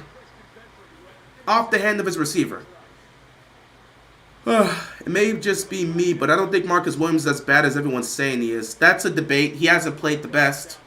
He hasn't played the best because he's been getting beat a lot. And he only has one arm to utilize, which is why people's like, hey, just start Geno Stone. But, they would prefer to just put Marcus Williams out there, which it is what it is. We'll see how that works out for them. No defense in the NBA. People, again, the defense is there in the NBA, but guys are just shooting from like 30, 35, 40 feet at this point. You can't defend somebody 35 feet. They pull up for three, and they just hit it. What can you do defensively?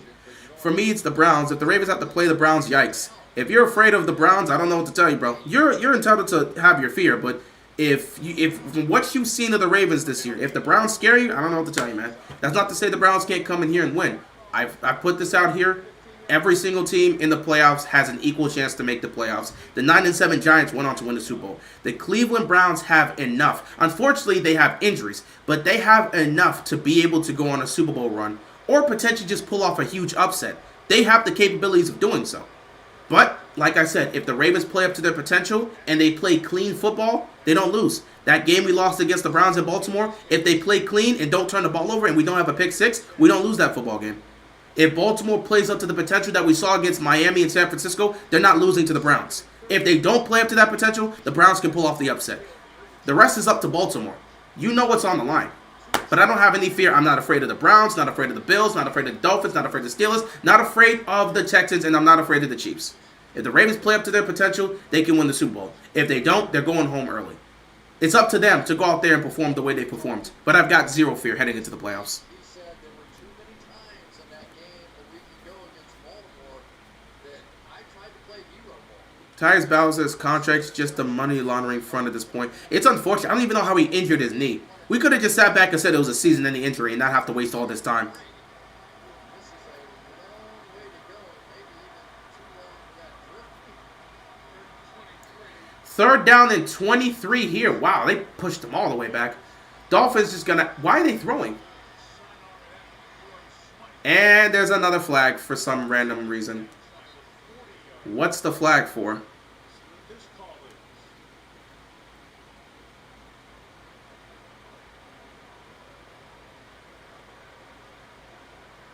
is a gain of 10 for Smith.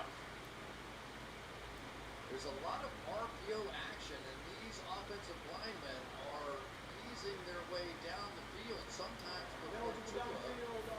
Another penalty on the Dolphins offense.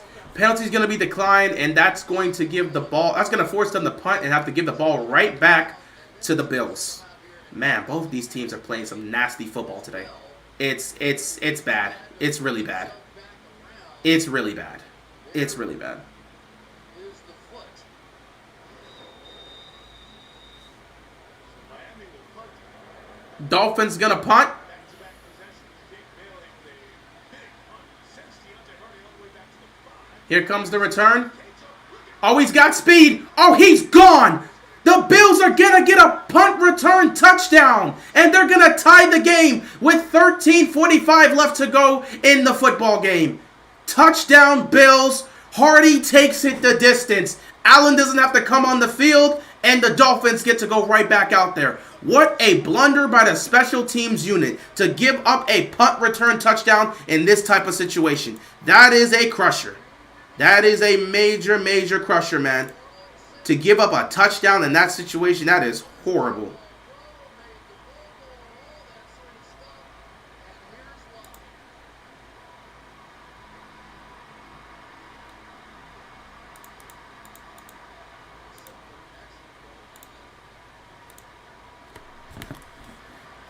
And just like that, the game is tied. Very, very crazy how this game went.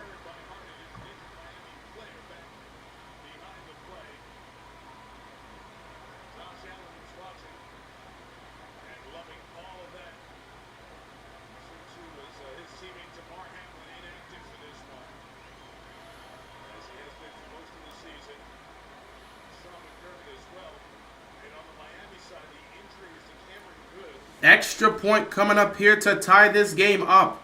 He's obviously playing a lot of special teams as well. I see Matt Smiley to the left there. That is the special teams. And just like that, it's a tie game. Crazy. We already knew how this was going to go. We knew this was going to be crazy. Come back and try an extra point momentarily. Cameron Good injured for Miami. That's a crazy statement, Spooky. That is a wild statement. That is a wild statement. But the game is all tied up now. Now the Dolphins are going to have to respond. 13 minutes left to go in the fourth quarter. We will see what happens. For ugly ladies, go to Geico.com. You know that feeling of having to rewash dishes that didn't get cleaned? I don't. Cascade Platinum Plus has me doing dishes different. Scrub, soak, nope. I do scrape, load, and I'm done. Platinum Plus is Cascade's best clean ever. With double the Dawn and double the scrubbers, it removes the toughest grease and food residue for an irresistible clean and shine. Rewash? Not in my house. Upgrade to Cascade Platinum Plus. Dare to dish differently. You know that feeling of having to rewash dishes that didn't get cleaned? I don't. Cascade Platinum Plus has me doing dishes different. Scrub, soak, nope. I do scrape, load, and I'm done. Platinum Plus is Cascade's best clean ever. With double the Dawn and double the scrubbers, it removes the toughest grease and food residue for an irresistible clean and shine. Rewash? Not in my house. Upgrade to Cascade Platinum Plus. Dare to dish differently. Dr. Garcia? Hello, Crest Reality Checkup. Bleeding gums are serious, Jamie. I must be brushing too hard. No, it's actually a sign of bacterial infection, one that could spread to other parts of the body. Check this out. Unlike other toothpastes, Crest Gum detoxifies antibacterial fluoride works below the gum line to help heal gums and stop bleeding. That saves the day, huh? You already see the shooting. The #1 toothpaste brand in America, Crest. Your bathroom needs Febreze small spaces. The always-on odor-fighting air freshener you set and forget. No outlets used, no batteries needed, no effort required. So your bathroom stays continuously fresh for 45 days. That's the power of Febreze small spaces.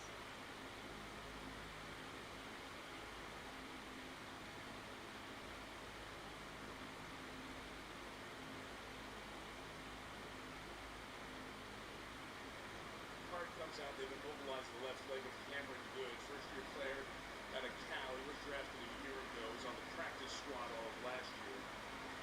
You see, he runs into Alec Engel, who was being blocked by Taylor Rapp.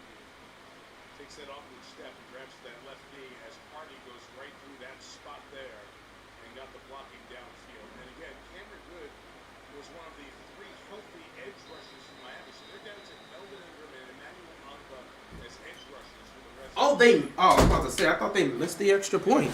So they did miss the extra point. They're gonna do it right now. So the extra point for the Bills here. Kick is up and it is good. And just like that, we are tied at 14 apiece in Miami. 13:42 left to go in this game. I don't know how they give it up. That was a mistake right there. That's terrible. How could the special teams of the Dolphins make that type of mistake? That was terrible coverage. They've got to be better than that. Dolphins special teams was horrible on that. See, as they collide and the injury happens, there's nobody left to protect that zone right there. And Hardy took full advantage of it. So a wild game gets even wilder here as we are in the fourth quarter. And remember what we said at the start of the game. That was terrible. That was absolutely terrible.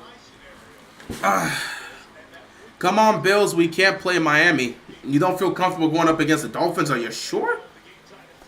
You sure you don't want to take on the Dolphins? You don't feel comfortable? Who do you? Oh well. Let me see. If you're the Chiefs, if the Bills win, Miami becomes this. Oh. So you want the Dolphins to win a boss? Because if the Dolphins win, that means you guys take on. I guess you want Pittsburgh. I guess you would prefer Pittsburgh in the wild card round. That would be a nasty matchup. I don't know what Mason Rudolph's going to do against the Chiefs defense. No one's talking about this, but the Chiefs are heading into the playoffs as a serious threat.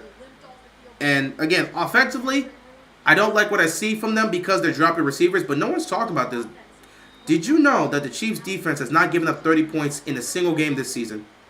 I want to repeat that. The Chiefs defense has not given up a single 30-point performance by any one of their opponents throughout the entirety of the season. That is not hyperbole. I can pull it up right here. Legitimately. As the Dolphins try to figure this out here. Week 1 against the Lions. They gave up 21 to the Lions. 9 to the Jaguars. 10 to the Bears.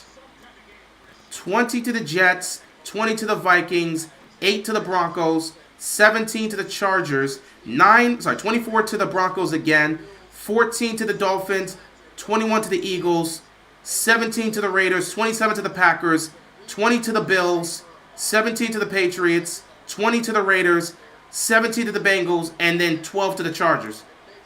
The Chiefs' defense has not given up a single 30-point performance all season. That is a dangerous, dangerous team to take on. Oh, you want to come on, Miami? Because you want to face off against the Steelers in the first round.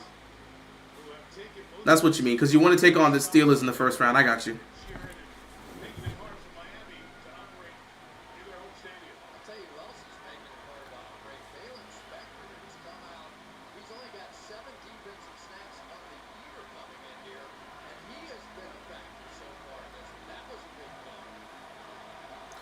Steelers could barely beat the Ravens, but I mean the Steelers can surprise you, bro.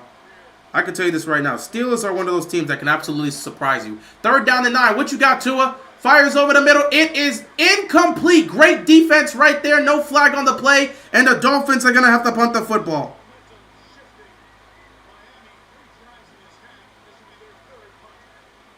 How about the plays made defensively on that series right there? For Dave Jackson to come back. Remember, they made the trade for Rasul Douglas. They weren't happy with the corners. Man, that's a hell of a play right there. I ain't gonna lie. This time, no one's gonna get that punt return. So now the Bills get the football. Bills get the football and a chance to take the lead.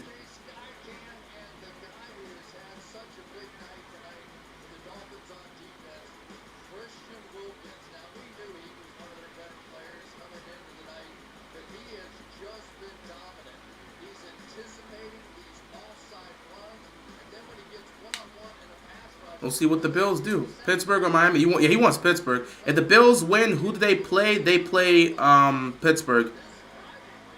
If the Bills win, if the Bills win, the Chiefs play Miami. If the Miami wins, the Chiefs play the Steelers.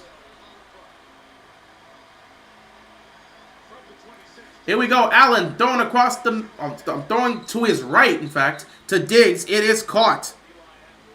Couple yards picked up here. Second down coming up for the Buffalo Bills. QPU, right? QPU, because we've seen Josh in these big moments here, but I like when they come out and they start a drive with an easy completion, right? Let's get him in rhythm. Let's give him a little confidence. Don't make him feel like he has to run the ball. Second down and 5 here. They're going to give it to Cook. Cook's going to be short. He's going to pick up a couple yards here, maybe 3 yards. Third down coming up here for the Buffalo Bills. Well, the other thing now, without Dolphins in there playing that left tackle position, Ryan Grandmark in there now.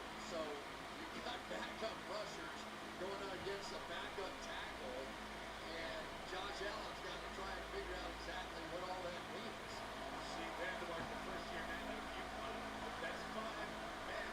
Third down and 1 here.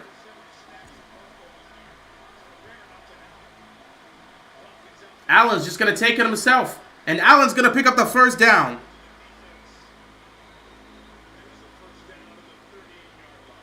So you got your 4-man bobsled, you got your 2-man bobsled, and then you got your 1-man bobsled right there. Taking his car right through the middle. I know it's not a car, but I don't care. Josh Allen has found a way at the key. Allen, again, just utilizing his legs. He's giving his team an opportunity. Can't hate on that. He's got a bad shoulder. He's been dealing with it all year long. He's been in and out of rehabs. If it's a tie, then Buffalo goes to Kansas City. The Chiefs will get the Bills if it's a tie. Allen fires downfield. Caught. First down. Kincaid gets an amazing catch, and they're moving the ball down the field. Dolphins defense struggling to make a stop right now. The only thing they've been doing a good job of is forcing turnovers on Josh Allen. But the Bills have had no problem moving the ball down the field on the Dolphins. The Dolphins have not been able to make a lot of stops. And that's what happens when you get down players like this. You've got the substitutes that week in, and so Ingram's having to do something he probably has never done very much of in his entire career.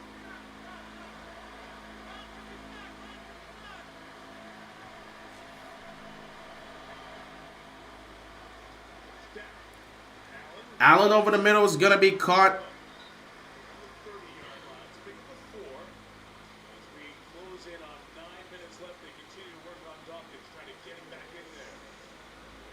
Such a good player there. The one thing that we haven't seen a lot of in this game is the full action by the center or either tackles. They did a lot of kicking out.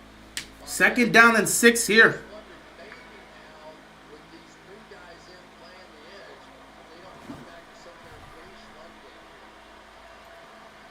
Dolphins defense needs to respond or something, because right now things ain't looking good for them.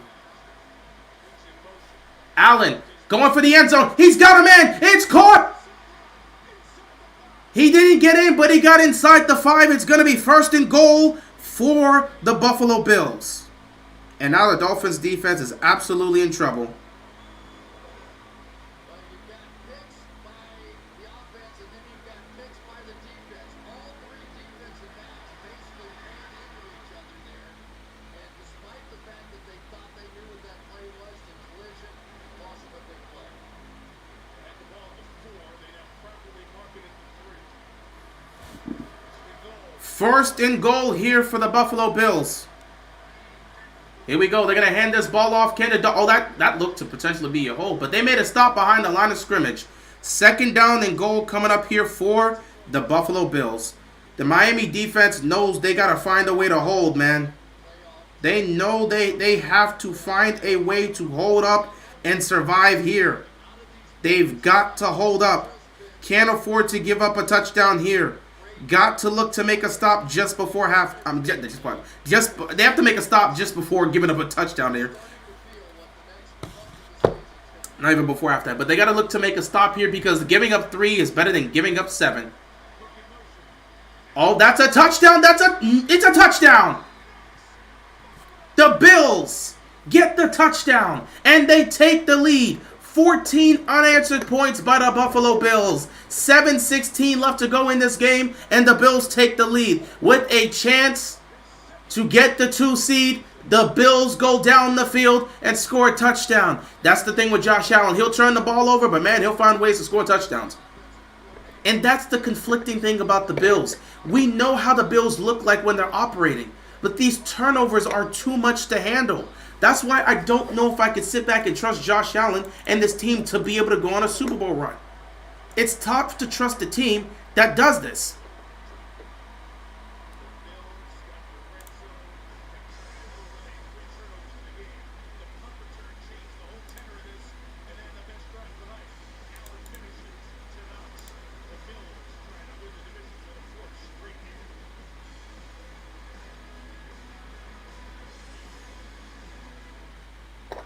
And now, the pressure's on the Dolphins.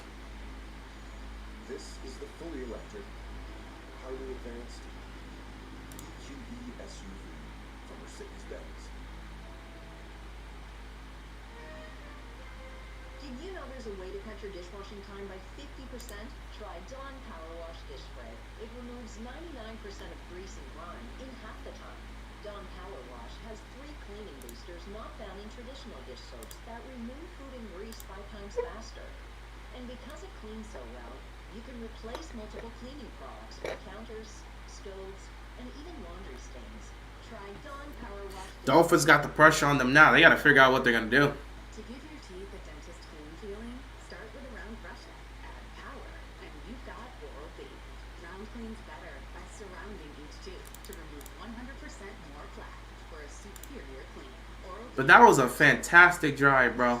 That was a fantastic drive. Fantastic drive by the Bills to be able to go and take the lead in a game with these type of situations. Yeah, the Bills could see the Steelers. No, it's not even going to be could. If the Bills win this, if they win this game, they win the division, they get the 2 seed, and the Steelers are going to Buffalo. So if the Bills win, they're going to see the Steelers automatically. Steelers get the 7th seed. They're locked in. Miami's not dropping to the 7th seed. The lowest Miami can drop is the 6th seed. If the Bills win this game, Miami is going to Kansas City, and Buffalo is going to host the Steelers. So that's pretty much how that's going to look. I have the Packers beating the Cowboys, Rams beating the Lions, and Bucks beating the Eagles. NFC road teams winning. We'll see. I will probably have a discussion about that. Steelers could upset the Bills. With the way Josh Allen's turning the ball over, one of 2 things is going to happen. Either the Steelers pull off the upset, or the Bills are blowing out the Steelers by like 25 plus. There's no in between. It's either the Steelers pull off the upset, or the Bills are blowing out the Steelers by 20 plus points. There is no in between. So it comes down to one. Either the Steelers going to find a way to pull off the upset because Josh Allen can't stop turning the ball over, and the running game somehow destroys the Bills' defense. It's either that happens, or the Bills are going to run up the score against the Steelers. One or the other is happening.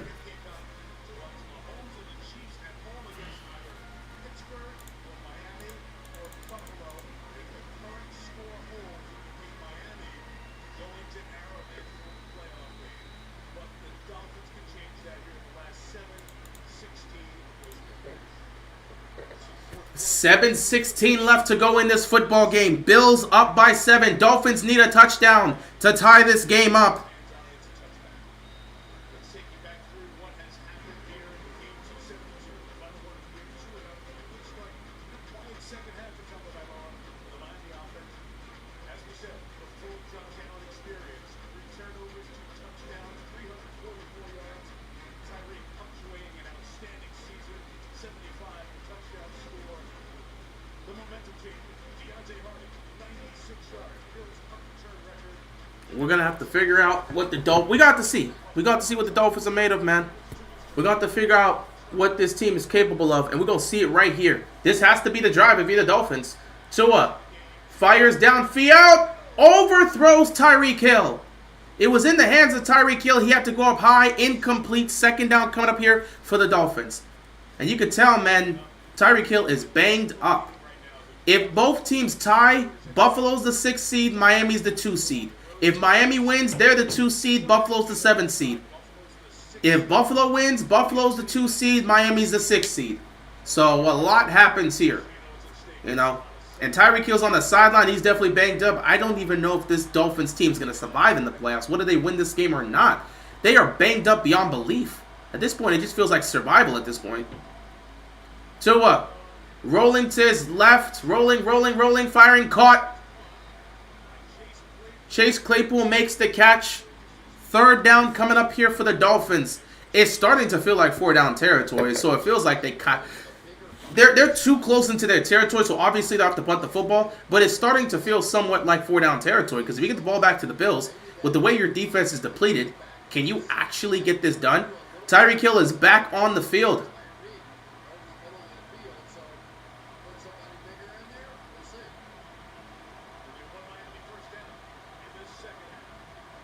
Third down and 7 here.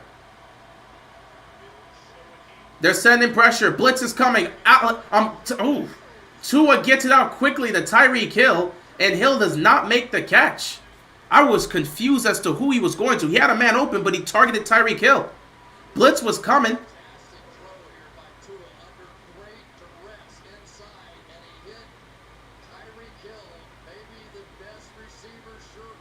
Tyreek Hill just couldn't hold on to that football. And now with 6:22 left and down by 7, you've got to put your trust in this defense, man. Tyreek Hill, that's a great throw by Tua. Tyreek Hill just dropped the ball. Like I'm telling you, bro, Tyreek Hill is he's not healthy right now, and you can see it. He's out there hurting. He's playing hurt. He don't even remotely look like the same guy we've seen for much of this season.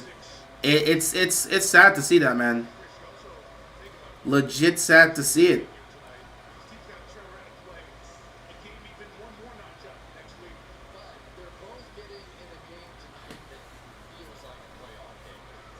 It feels like a playoff game. Because it's not exactly a playoff game, but it does feel like it, and it's kind of a playoff game. At the end of the day, these two teams are going to meet up again, so that's kind of the aspect that you got to keep in mind. These two teams will meet up again if the Dolphins... If the Bills win, they're probably not seeing each other again. If the Dolphins win, they'll be back here next week. And now you got to rely on your defense.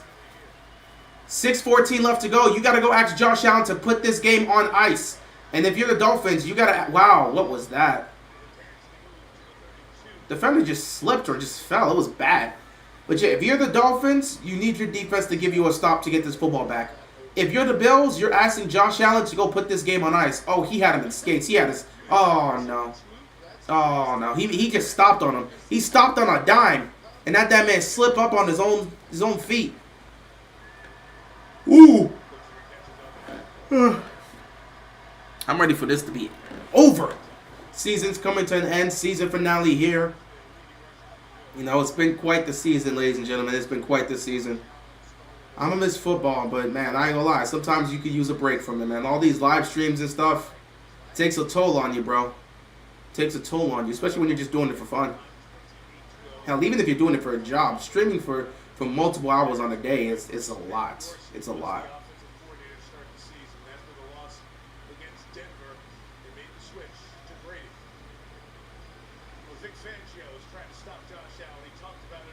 Yeah, Fangio's been doing a very poor job in stopping anything.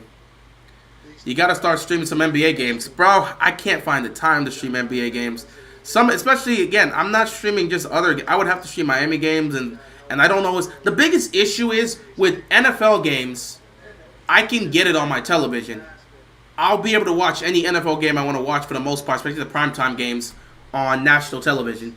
Regular season games for the NBA, that's not exactly the case, especially as a Heat fan. And since I'm not in Miami, it's tough to get Heat games on my television. The only time I can actually attempt to stream NBA games would be nationally televised games when it's on ESPN or TNT or something like that, which doesn't always happen for my team. Or it could be a game I'm just not interested in watching. That's why I always say when it comes to streaming the NBA, it's always going to be for the playoffs. Because I know for the playoffs, it's going to be nationally televised games, and I can watch it for free. I don't even think I have NBA TV. Or if I do have NBA TV, I never use it. The dude now, in all likelihood, is going to be called upon to pick up a yard here, and be a healthy yard, but for the most part, every time they have been going off the 5 minutes left to go. Just going to trust Josh Allen to pick up this yard, which they know he can.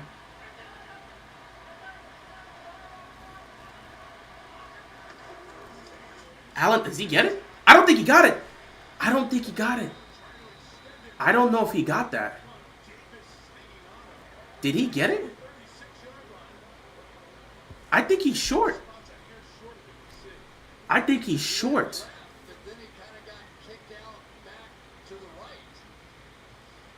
Alex Kemp stopped the clocks at our time here, the officials' time. Had to get all the way to that 36-yard line, and this might be short. Gonna bring out the sticks to look at. Let's see, he's going to start off to the left side and then hops back this way. That extension there, does that get to the 36-yard line? I thought it was He's short. to the 36. He's short. Now, if you are the Bills, do you risk going for it here, or do you just punt the football? So he's short. This could be a gutsy call here by Sean McDermott if he chooses to keep the offense out there. He might keep the offense out here, or he may make the attempt. He may make... Yeah, he's going to be short either way. He may make the attempt to go for it here on 4th down. He's going to keep his offense out here. Gutsy call on 4th and 1. Sean McDermott, I don't know if he's actually going to go for this here, or if he's just sitting back to try to catch the defense off guard to try and pick up a delay of... Not delay, encroachment or an offsides call. I think he's just trying to get... No, not even encroachment. Encroachment or neutral zone infraction or offside. Either way, I don't think he's snapping this ball. But let's see. Does he got the guts? He's going to snap it! And Allen got it. That is a gutsy call by Sean McDermott. I was not fully expecting them. I was not fully expecting them to actually go for it. But they did. And that is a killer for the Miami Dolphins.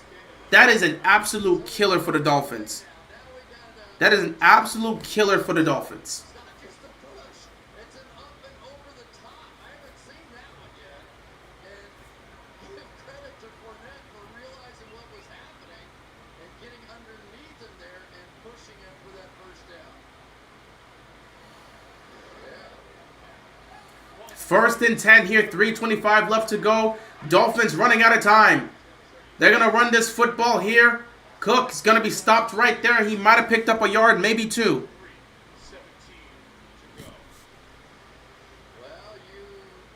Dolphins going to use their first timeout here. 3:17 left to go in this game. Dolphins using the timeout. Describing these two as sort of the same guy. I remember a lot of times that John Elway scrambling around just like that beat us in big moments. And Josh Allen, when you have to have it, seems to find a way. And it has been from helicopter to the juke to the push launch for the Buffalo Bills. Whatever Josh Allen has to do, Josh Allen, the dude, just keeps getting it done for the Buffalo Bills. Not always pretty, and it's not always been pretty this year, but more often than not, with everything on the line, he comes out a winner. 2nd down and 8. Dolphins defense knows they got to make a stop. They look like they're going to throw this football here. We'll see. We'll see what they look to do here. Allen, he might keep this himself. He's going to keep it himself. Pump fakes, nothing's there. Allen's going to take off. He's going to slide inbounds to force them to use another timeout. 2nd timeout utilized here. 3:11 left to go in this game. And I think he picked up maybe 2 yards.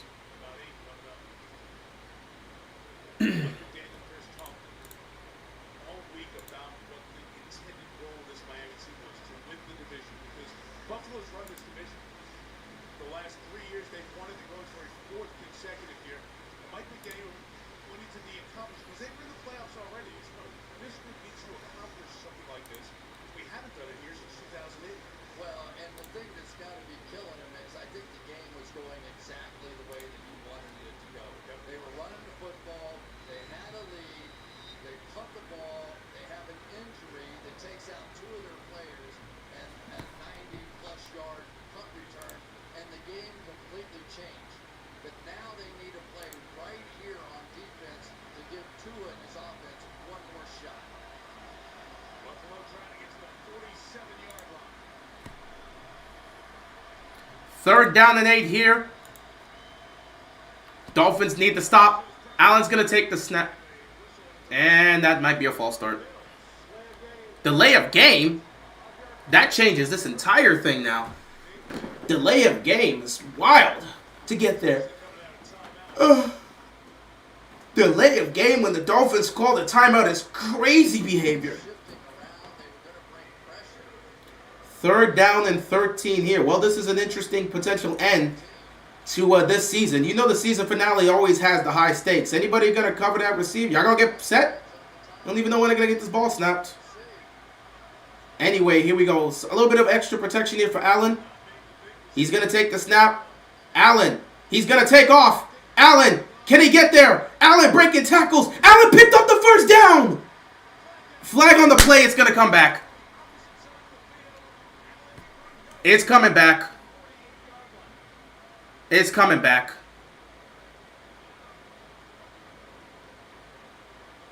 Ooh, it's on the Dolphins. It's on the Dolphins. The defense got called for holding. The Dolphins are choking. The Dolphins are choking. 1st down, Buffalo. 1st down, Buffalo.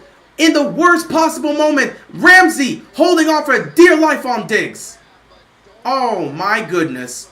Ramsey gets called for that in the biggest moment. Didn't even matter. Allen just continued to move forward. These guys, I'm telling you, bro, the Dolphins are soft. The Dolphins are a soft football team. People, I don't know what else to tell you. The Dolphins are a soft football team. Allen turns the ball over 3 times. They can't capitalize. The Dolphins are a soft football team. 3 minutes left to go. 1 timeout for Miami. A 3rd and 13 situation when it was 3:08 and you let that, no, the 3:13 and you let that happen, man. Allen's going to hand the ball off here on 1st down. The Dolphins are such a soft football team, man. Say whatever you want about the injury. They are such a soft football team.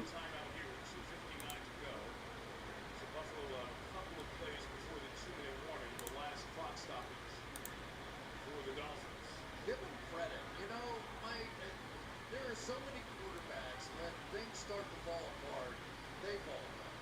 He did not have a good 1st half, right? He did not have a good 1st half. I harken back to one Brett Favre, and I think I've got these numbers right. In a playoff game one time, he threw 5 interceptions, and he was still firing at the end of the game and got to 6, but he didn't care. 2:59 left. Dolphins in desperation mode at this point. I think Josh Allen lives every day just like that.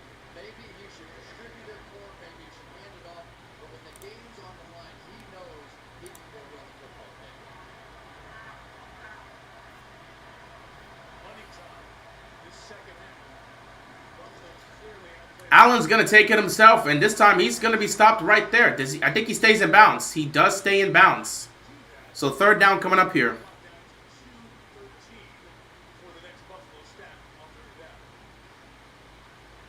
Well, you're right back where you started now. And this has been when Josh has been running, but you certainly don't want an incomplete pass here either, right? So how much confidence does Sean McDermott have in his own defense? Third down and 10 here, 2:25 left. This is huge, bro. This is huge. If they give up a first down here, it's game over for the Dolphins. Does this defense have any guts? They're soft. Shakir is down, fourth down, heading into the 2-minute warning, but they are in field goal range. I'd kick a field goal here. We're going to go to the 2-minute warning. They make the stop, but they got him into field goal range. So if I'm them, I could either A, go for it on fourth down and put this game on ice, or B, kick the field goal and make it a potential 10-point game. You know what? Put the ball in the hands of your best player. Put the ball in the hands of Josh Allen and move on.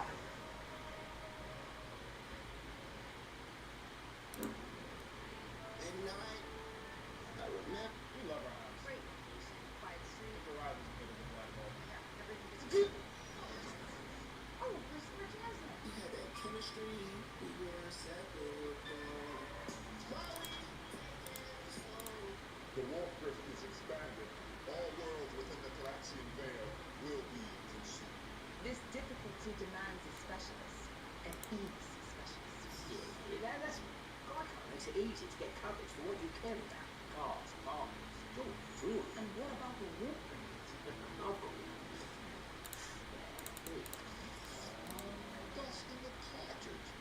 Bill's probably kicking the field goal. I don't know. McDermott might want to put an end to this here. You're not guaranteed to hit the field goal.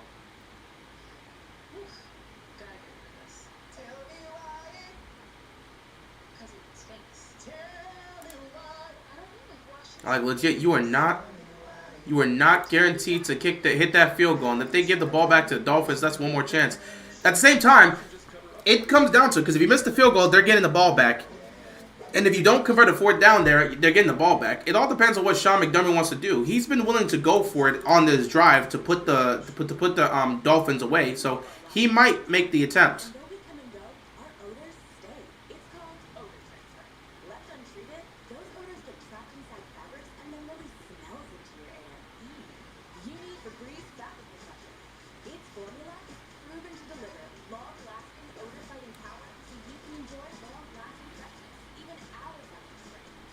The more everyone sprays, the fresher your whole home stays. Febreze fabric protection. I don't think it's a solo hill of surprise. Let's keep it rolling. Third down, 3. 1, 2, 3.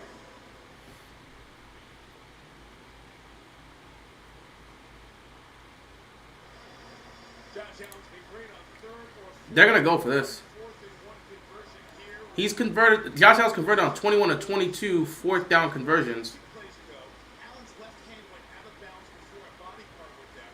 He should have been out of bounds and started. Oh, look, the ref's missing a blatant call when the man puts his hand on the out of bounds. They missed that. That should have stopped the clock there. But, of course, the ref's missing that. They've been garbage all year. And now the Dolphins have a perfectly good excuse and reason as to why they lost this football game. So if they get this first down, the game's over, and Miami's going to sit back and cry about how they got cheated because Josh Allen's hands was on the line and it should have called a timeout. So now we know how this is. Josh Allen gets this first down, it's over.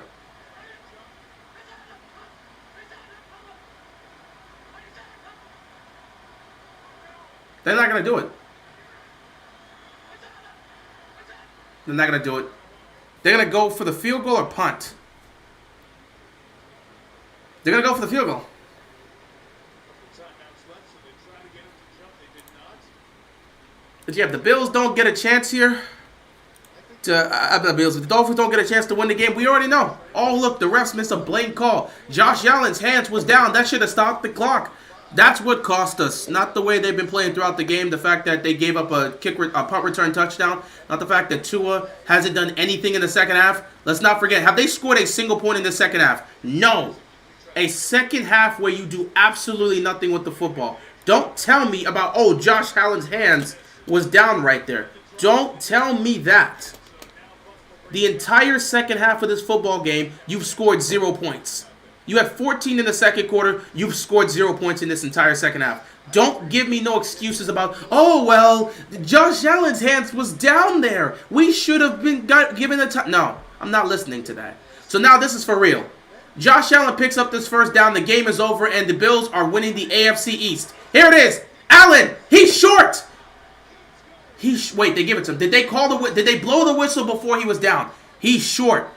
Did they blow the whistle before he crossed? I think they said he's short. I think they said he's short.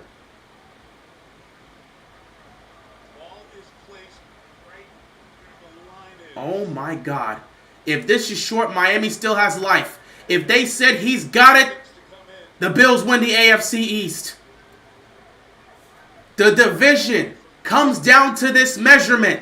The division comes down to whatever this ruling is. Will Tua get one more chance to tie this game up? Or will the Bills win the division once again and claim the 2 seed in the postseason? It all comes down to this measurement. Did he get the first down? He is short. The Dolphins will get the ball back. He's short. The Dolphins will get the football back.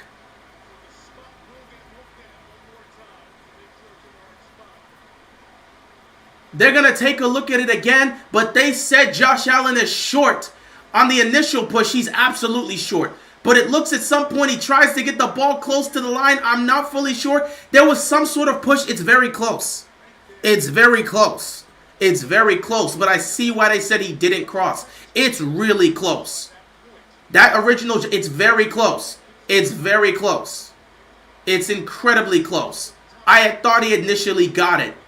But they're going to give it and say, the Dolphins got it, man. So the Dolphins, with 1:53 left, they have one more chance to try to tie this game and send it to overtime. Tua's going to fire. It's going to be caught by Tyreek Hill. Hill's going to get out of bounds. He picks up about 8. Second down coming up here for the Dolphins. One last chance to save their hopes of a divisional title. Can they send it to overtime? Allen had a good chance there. They did not give it to him. Once again, the winner of this gets the number 2 seed and wins the AFC East. A lot is riding on this. 1:48 left to go. No timeouts left for the Miami Dolphins. They got to go score a touchdown, get the extra point, and send this into OT. Second down here. Tua's going to take the snap. Tua looks, fires across the middle. It is caught. First down. He's going to be stopped right there at midfield, right at the 50-yard line. Bills should have kicked the field goal. Yeah, I mean, they could have gone either or. Because if they kick the field goal and miss, well, then you kick the field goal and miss and they get good field position. If you go for it, again, the scripture was right there. Josh Allen's 21-22 on 4th down conversions. A catch. Oh, my God, Tyreek Hill dropped it. That would have been 6 for him. But a flag is on the play. I understand people will sit back and say they should kick the field goal. But, again, number one, if he misses the field goal, all of a sudden, the Dolphins get the ball back in better field position. But most importantly, they showed the graphic. The Bills this season on 4th down conversions are 21 of 22. They had just converted a 4th and 1 situation inside their own territory. So at the end of the day, they've been able to convert it for much of this season. They felt comfortable doing it again. And again, sometimes they like to use the metrics and the statistics. It said, hey, you've done this 21 of 22 times. Might as well go for it. First down and 10. Dolphins inside the Bills' 40-yard line. 1:22 left to go in this football game. Tua's going to take the snap. Tua's looking towards his right. He's going to step up. He's going to fire. It's going to be caught, but it's dropped again. Tyreek Hill is getting banged up left and right. Tua just seems to be consistently targeting Tyreek Hill. The defense continues to put this on ice here. Tyreek Hill is hurt left and right. He's in some serious trouble, bro. That was nearly picked off. That was nearly picked off. Second down and 10, 1:17 left to go. Tyreek is all sorts of banged up. That's not a good sign for a team heading into the postseason. Tua. Here we go. What's he got? Tua looking. He's firing. Downfield. Picked off. Game over. The Dolphins are going to win the AFC East once again. The Bills, my mistake. The Buffalo Bills are going to win the AFC East once again. Tua throws an interception, and that is going to send Miami to a first-class ticket to Kansas City. The Buffalo Bills have won the AFC East once again. They will be the number 2 seed, and they will be hosting the Pittsburgh Steelers in Wild Card Weekend. Meanwhile, for the Miami Dolphins, a chance to win the AFC East shattered a chance to win the AFC East. Shattered.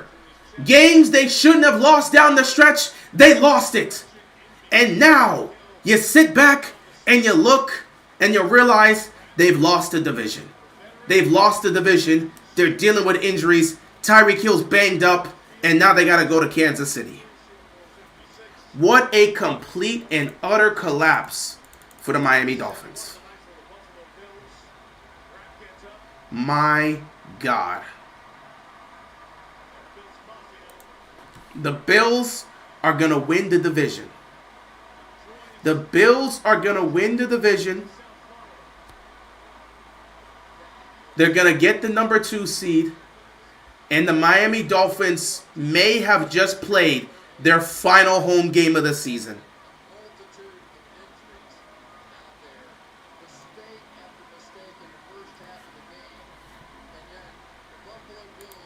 That was a terrible throw by Tua.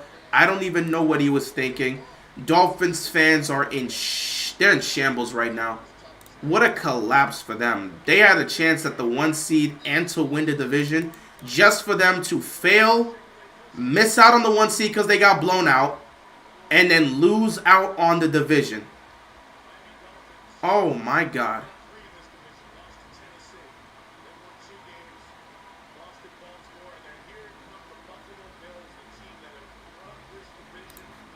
Wow. The Bills went from being on the verge of elimination to winning the division. That's crazy. I got to give them credit. I thought they were done. But they understood their offensive coordinator was the problem, and they fired him. And they found somebody here in Cook. They found the running game. They've had some close calls. They have absolutely had some close calls. But in games they needed to win, the Buffalo Bills found a way to win those games. Shout out to the Bills. I thought their season was over. When they had to go take on the Eagles, the Chiefs, and the Cowboys, I thought they were done.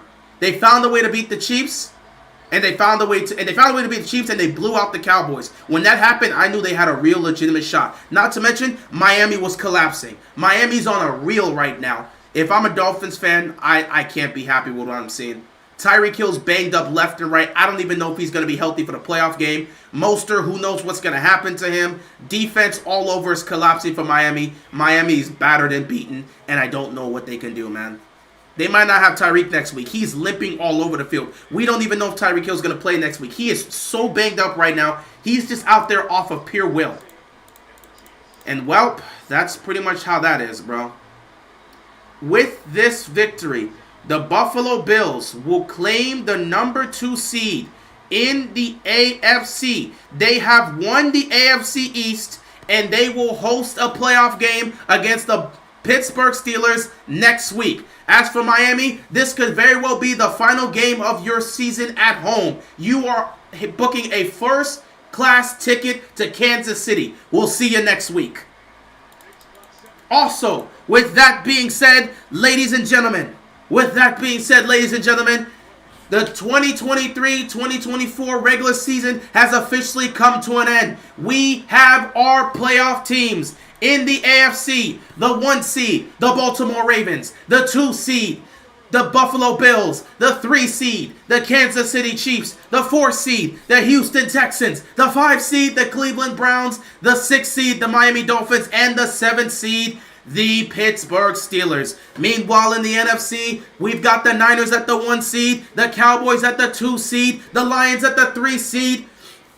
We've got the Bucks at the 4 seed, the Eagles at the 5 seed, the Rams at the 6 seed, and the Green Bay Packers at the 7 seed. Playoffs kick off Saturday afternoon with the Browns and the Texans. We will see you guys next week. Bills get the win. They win the AFC East. Epic, massive, I don't know what to say, man. I'm running out of words. Epic, massive, colossal collapse by the Miami Dolphins. You gonna do playoff predictions? Yeah, I'll do that next week. Why the Bucks, Eagles on primetime? I don't know. That's just how the schedule's made.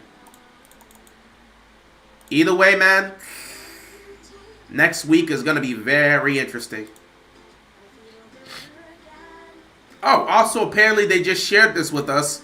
The Ravens' opponents for 2024 at home: Steelers, Bengals, Browns, Broncos, Raiders, Eagles, Commanders, Bills. On the road, Steelers, Bengals, Browns, Chiefs, Chargers, Cowboys, Giants, Texans, Buccaneers. Why we got to play the Chiefs at Arrowhead? Why can't we play them at home? All right, cool. So, we got both Buffalo and Kansas City on the schedule for the 2024 season, but that's too far ahead. We may be seeing either one or both. No, you can't see both of these teams. You're going to see one of these teams potentially in the AFC title game if Baltimore can handle business at home in the divisional round. Chiefs versus Finn in sub-10 degree weather at night is going to be disgusting. Oh, my goodness. But with that being said, guys, the regular season's come to an end. It's been quite the interesting season. A season of crazy injuries. Quarterbacks getting injured left and right. Backups coming in and playing like bona fide starters. Players going down. Injuries all over the place. An MVP type race that was very weird and awkward. And it's just been one of those crazy seasons. But at the end of the day, we've got our 14 playoff teams. And it's time to see who will be crowned the Super Bowl champion. Playoffs start next week. I'll see you guys then. Well, not really. You know I'm going to see you throughout the week. But you know what I mean. With that being said, guys, that's all I've got. And I'm out of here. Peace out.